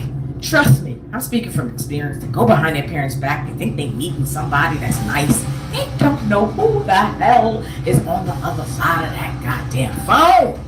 And then they go meet up with the creep. And it's just like, we don't know really what happened, but I'm just really speculating because ain't no way who the hell goes for gas at 10:30 at night. And then at 1:30 or something, I think the father touched base with her at 1:30, and that's when she was saying that she was getting gas. It's very conflicting. There's a lot of conflictions with some of what's being said because everybody is on top of this story. But I know when her mother and them get a hold of the phone and they get inside there and they see and they make a trace and they figure out who this monster was, whoever it was that she was talking to that was manipulating the shit out of her behind her parents' back. All hell's gonna break loose. loose. I hope they get to the bottom of it. I hope they comb through that phone and get to the bottom of what happened to this beautiful young lady right here. That's all I gotta say, and just nothing but prayers. But yeah, this is a deeply unsettling story right here. Yeah, like I said, they did find her body. It was her. And this situation is just sad, bro. Okay, so I've been tuned in on the Dacara Thompson's case because I'm a DMV resident, and not only that, but because I love true crime. The police came out yesterday saying that they located a body off of Route 50 that resembles the car, so they believe it's her. And I was sitting in front of my baby daddy yesterday, and I'm just like, I think it could be a serial killer because I just covered a story last year, maybe a year and a half ago, about the freeway phantom killer who was here in DC in the late 70s, early 80s. He was never caught. No one was ever charged. They did have suspects. But I think that's what instantly made me think that it's a serial killer, because they think that the body that was found on the side of the highway is her. And then, like, if it was like a boyfriend, a friend, or someone she was meeting, the case would have been solved by now. You know, serial killers are either roaming, they not really, like, it's never anyone they know. They're roaming, and if they see an opportunity, they take it. So, and that's why a lot of things are not adding up, because it's a serial killer, and they have no relations to the young lady. So yeah, I'm like, this gotta be a serial killer. And then I'm telling my baby daddy, like, what if it's the freeway phantom serial killer's son? Because, like I stated, that happened in the late 70s, early 80s. So that person could be old as ever now. So it could, he passed it down to his kid. And yes, I'm that deep into crime where I make that up in my head and I believe it now. Not that it's his son, of this particularly the freeway phantom's son, but it's a serial killer. But yeah, I'm here to say, I'm here for your opinions on what's going on with the case, and also just to let y'all know to be safe. For my Baltimore people, please be safe as well. You could get to Baltimore on Route 50, and Arundel is not too far from y'all. I mean, it could be a far-fetched idea that it's his son, but it's definitely a serial killer here. And I guess we'll wait around and see. I'll be looking for updates today because they should have the results back today. This is a high-profile case, so it should be rushed. The DNA should be rushed. And I'll let y'all know with the updates and if I still believe that it's a serial killer. But y'all be safe and let me know in the comments what y'all think. I'm gonna be real. I get serial unaliver vibes from this as well. I get serial unaliver vibes from this my damn self. I don't know about y'all, but me, I definitely get some vibes that something ain't right with this damn case. I feel like they withholding a lot of damn information about this case. In particular, something just don't seem right. Something don't sit well with me. Like, something don't sit right with me about this dude that did it. I'm not saying he did or didn't. I don't know what the fuck he got going on. But I do know that he was a creep. It was some weird shit going on with this dude. And I believe she was lured there. Something was supposed to be promised to her when she got in that car, and something went left at that point. I don't know if she was trying to go to his crib. Some people say she was, some people say she wasn't. Some people say she was trying to do actual favors in return for some money. Some people say that he manipulated her and lured her into the car, and something just went bad in the car. But she was meeting someone. She left her house at 10:50 in the morning, 11 o'clock at night. 2.5 hours later, she's meeting up with some random, strange, older dude in some parking lot. And he creeps off with her to his crib late at night, and he had just left the club or something. So I could only imagine, like, just me being an adult male, I know, man, if I'm out trying to line something up at 2 o'clock in the morning, I'm trying to go get some PUS, you know what I'm saying, whatever. you know what time it is. You going out, you creeping. That late at night, you out searching this, you looking for some coochie. So you, and she was obviously looking for some whoop-de-whoop, you know what I'm saying? So that it just, if it's 1, 2 o'clock in the morning, there's only one obvious thing you're doing at that point, meeting up with somebody. Like, you're not meeting up to sell some fucking cookies. You know, either you're doing is rug rent transactions or X transactions. You're doing something. You're either going out to get some rugs or X. And I mean, X with the S in front of it. So, yeah, you're going out for something. You ain't just going out at 1:30, 2 o'clock in the morning to meet a random person just for the fucking hell of it. Not at 1:30, 2 o'clock in the morning. That, to me, is a transaction. Y'all are doing something. There's a financial transaction between you two. There's something going on between you two. So the facts of the matter are going to remain. When they get into this case, they're going to see that she definitely was meeting up with this man for sex. That's what it's going to be. And something went on in that room, and I believe that he was promising her money and he didn't give it to her, and something just went left at that point, and he got rid of her. He unalived her in that bedroom and took her body and dumped it. That's what I believe happened. I believe he manipulated her into thinking she was going to get money for X with an S in front of it, and he didn't come through with his part, and she went off or something. You know, I think something like that happened. I think that he promised her some money and he was not going to give it to her, and he, you know, just used her body for whatever, you know. And unfortunately for her, she was, to me, I believe she was out there selling her body, and it's just sad and unfortunate. Ladies, you don't gotta be selling your body out here. There's plenty of ways to make money other than taking your clothes off. You're a beautiful lady. I'm pretty sure you could have ran up a bag on social media or something. But maybe you wanted some fast money, and fast money ain't always good money. That quick money is not always good money. There's always a better way. A lot of people can go do a quick little whoop-de-whoop right now and go get a bag. But a lot of people going to say, you know what, I'd rather wait.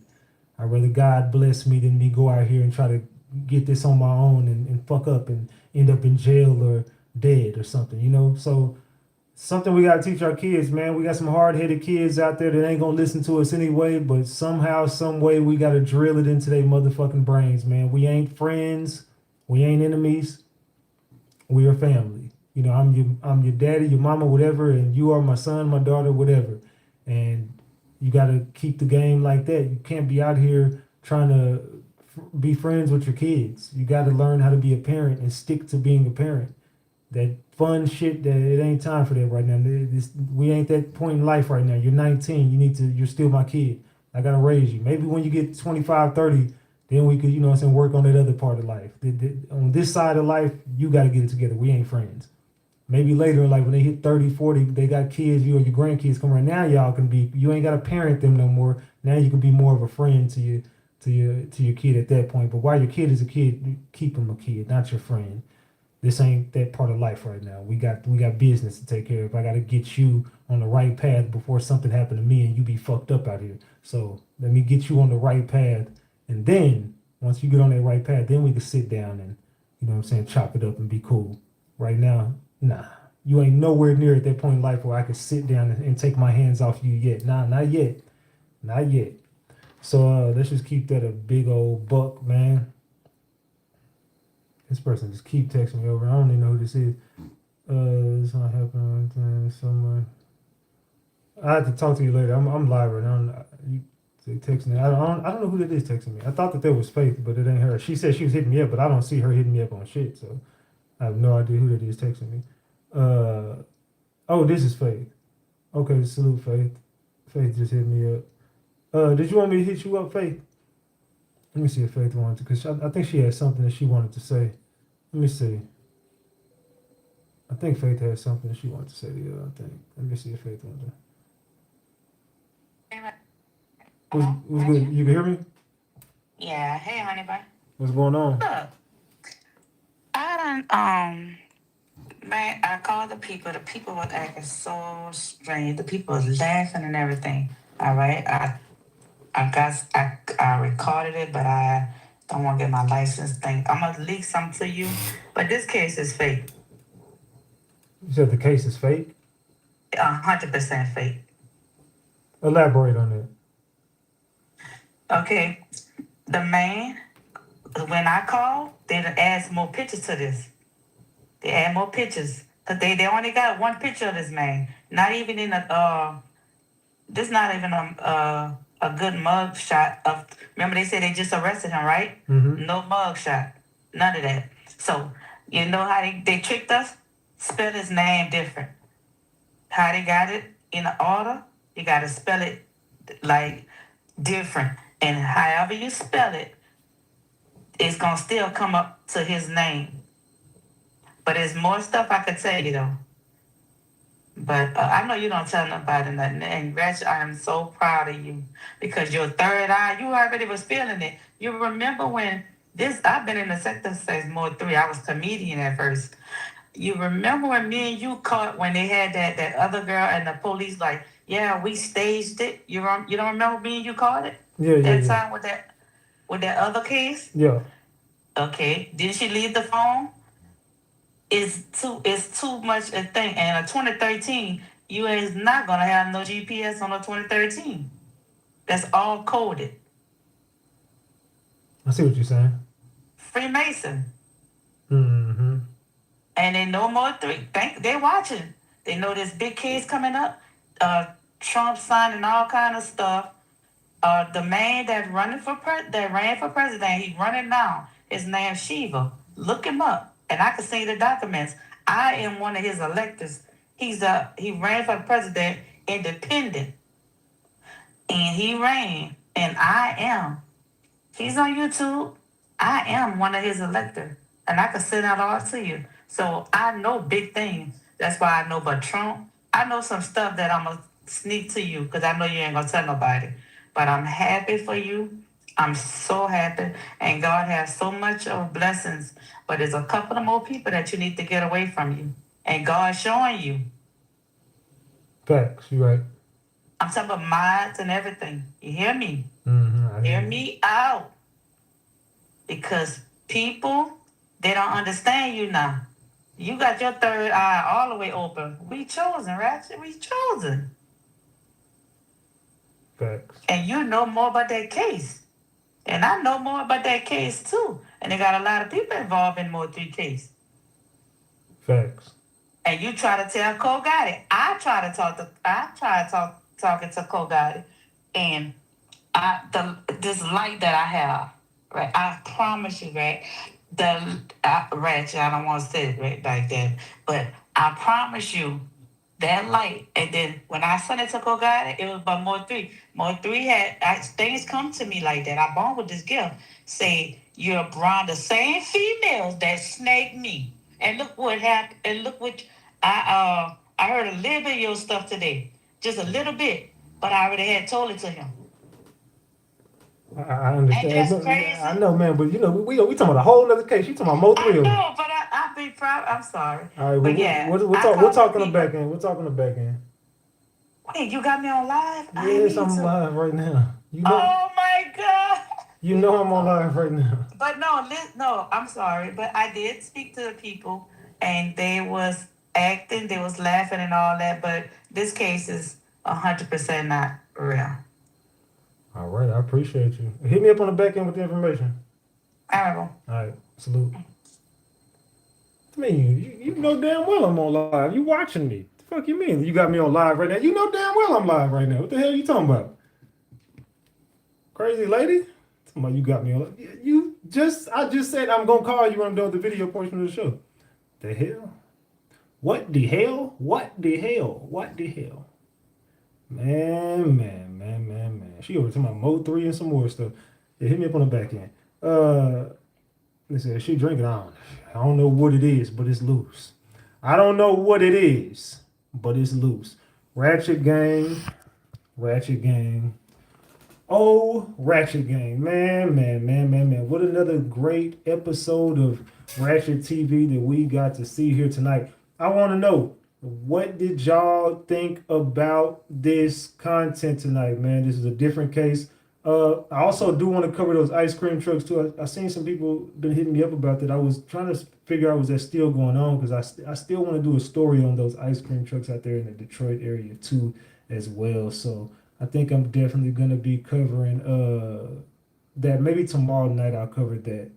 We might come back tomorrow night and do another episode. And I probably will cover that tomorrow night. So I'm gonna try to do my research on that tonight, and we'll get back to the drawing board on that. But as far as that's concerned, y'all, hey, this is another great episode. We've been here damn near 3 hours. How long have we been here? Well, yeah, we've been here over 3 hours. So I'm gonna go ahead and get up off here. So this could still have some replay value. I love y'all more than y'all will ever know. This your boy Big Ratchet. That's Ratchet Gang. And this is Ratchet TV. I love y'all, gang. Salute. I'm gonna catch y'all tomorrow night. I love y'all. I'm gone. Get in the comment section. Let me know what y'all thought about the show. I'm gone.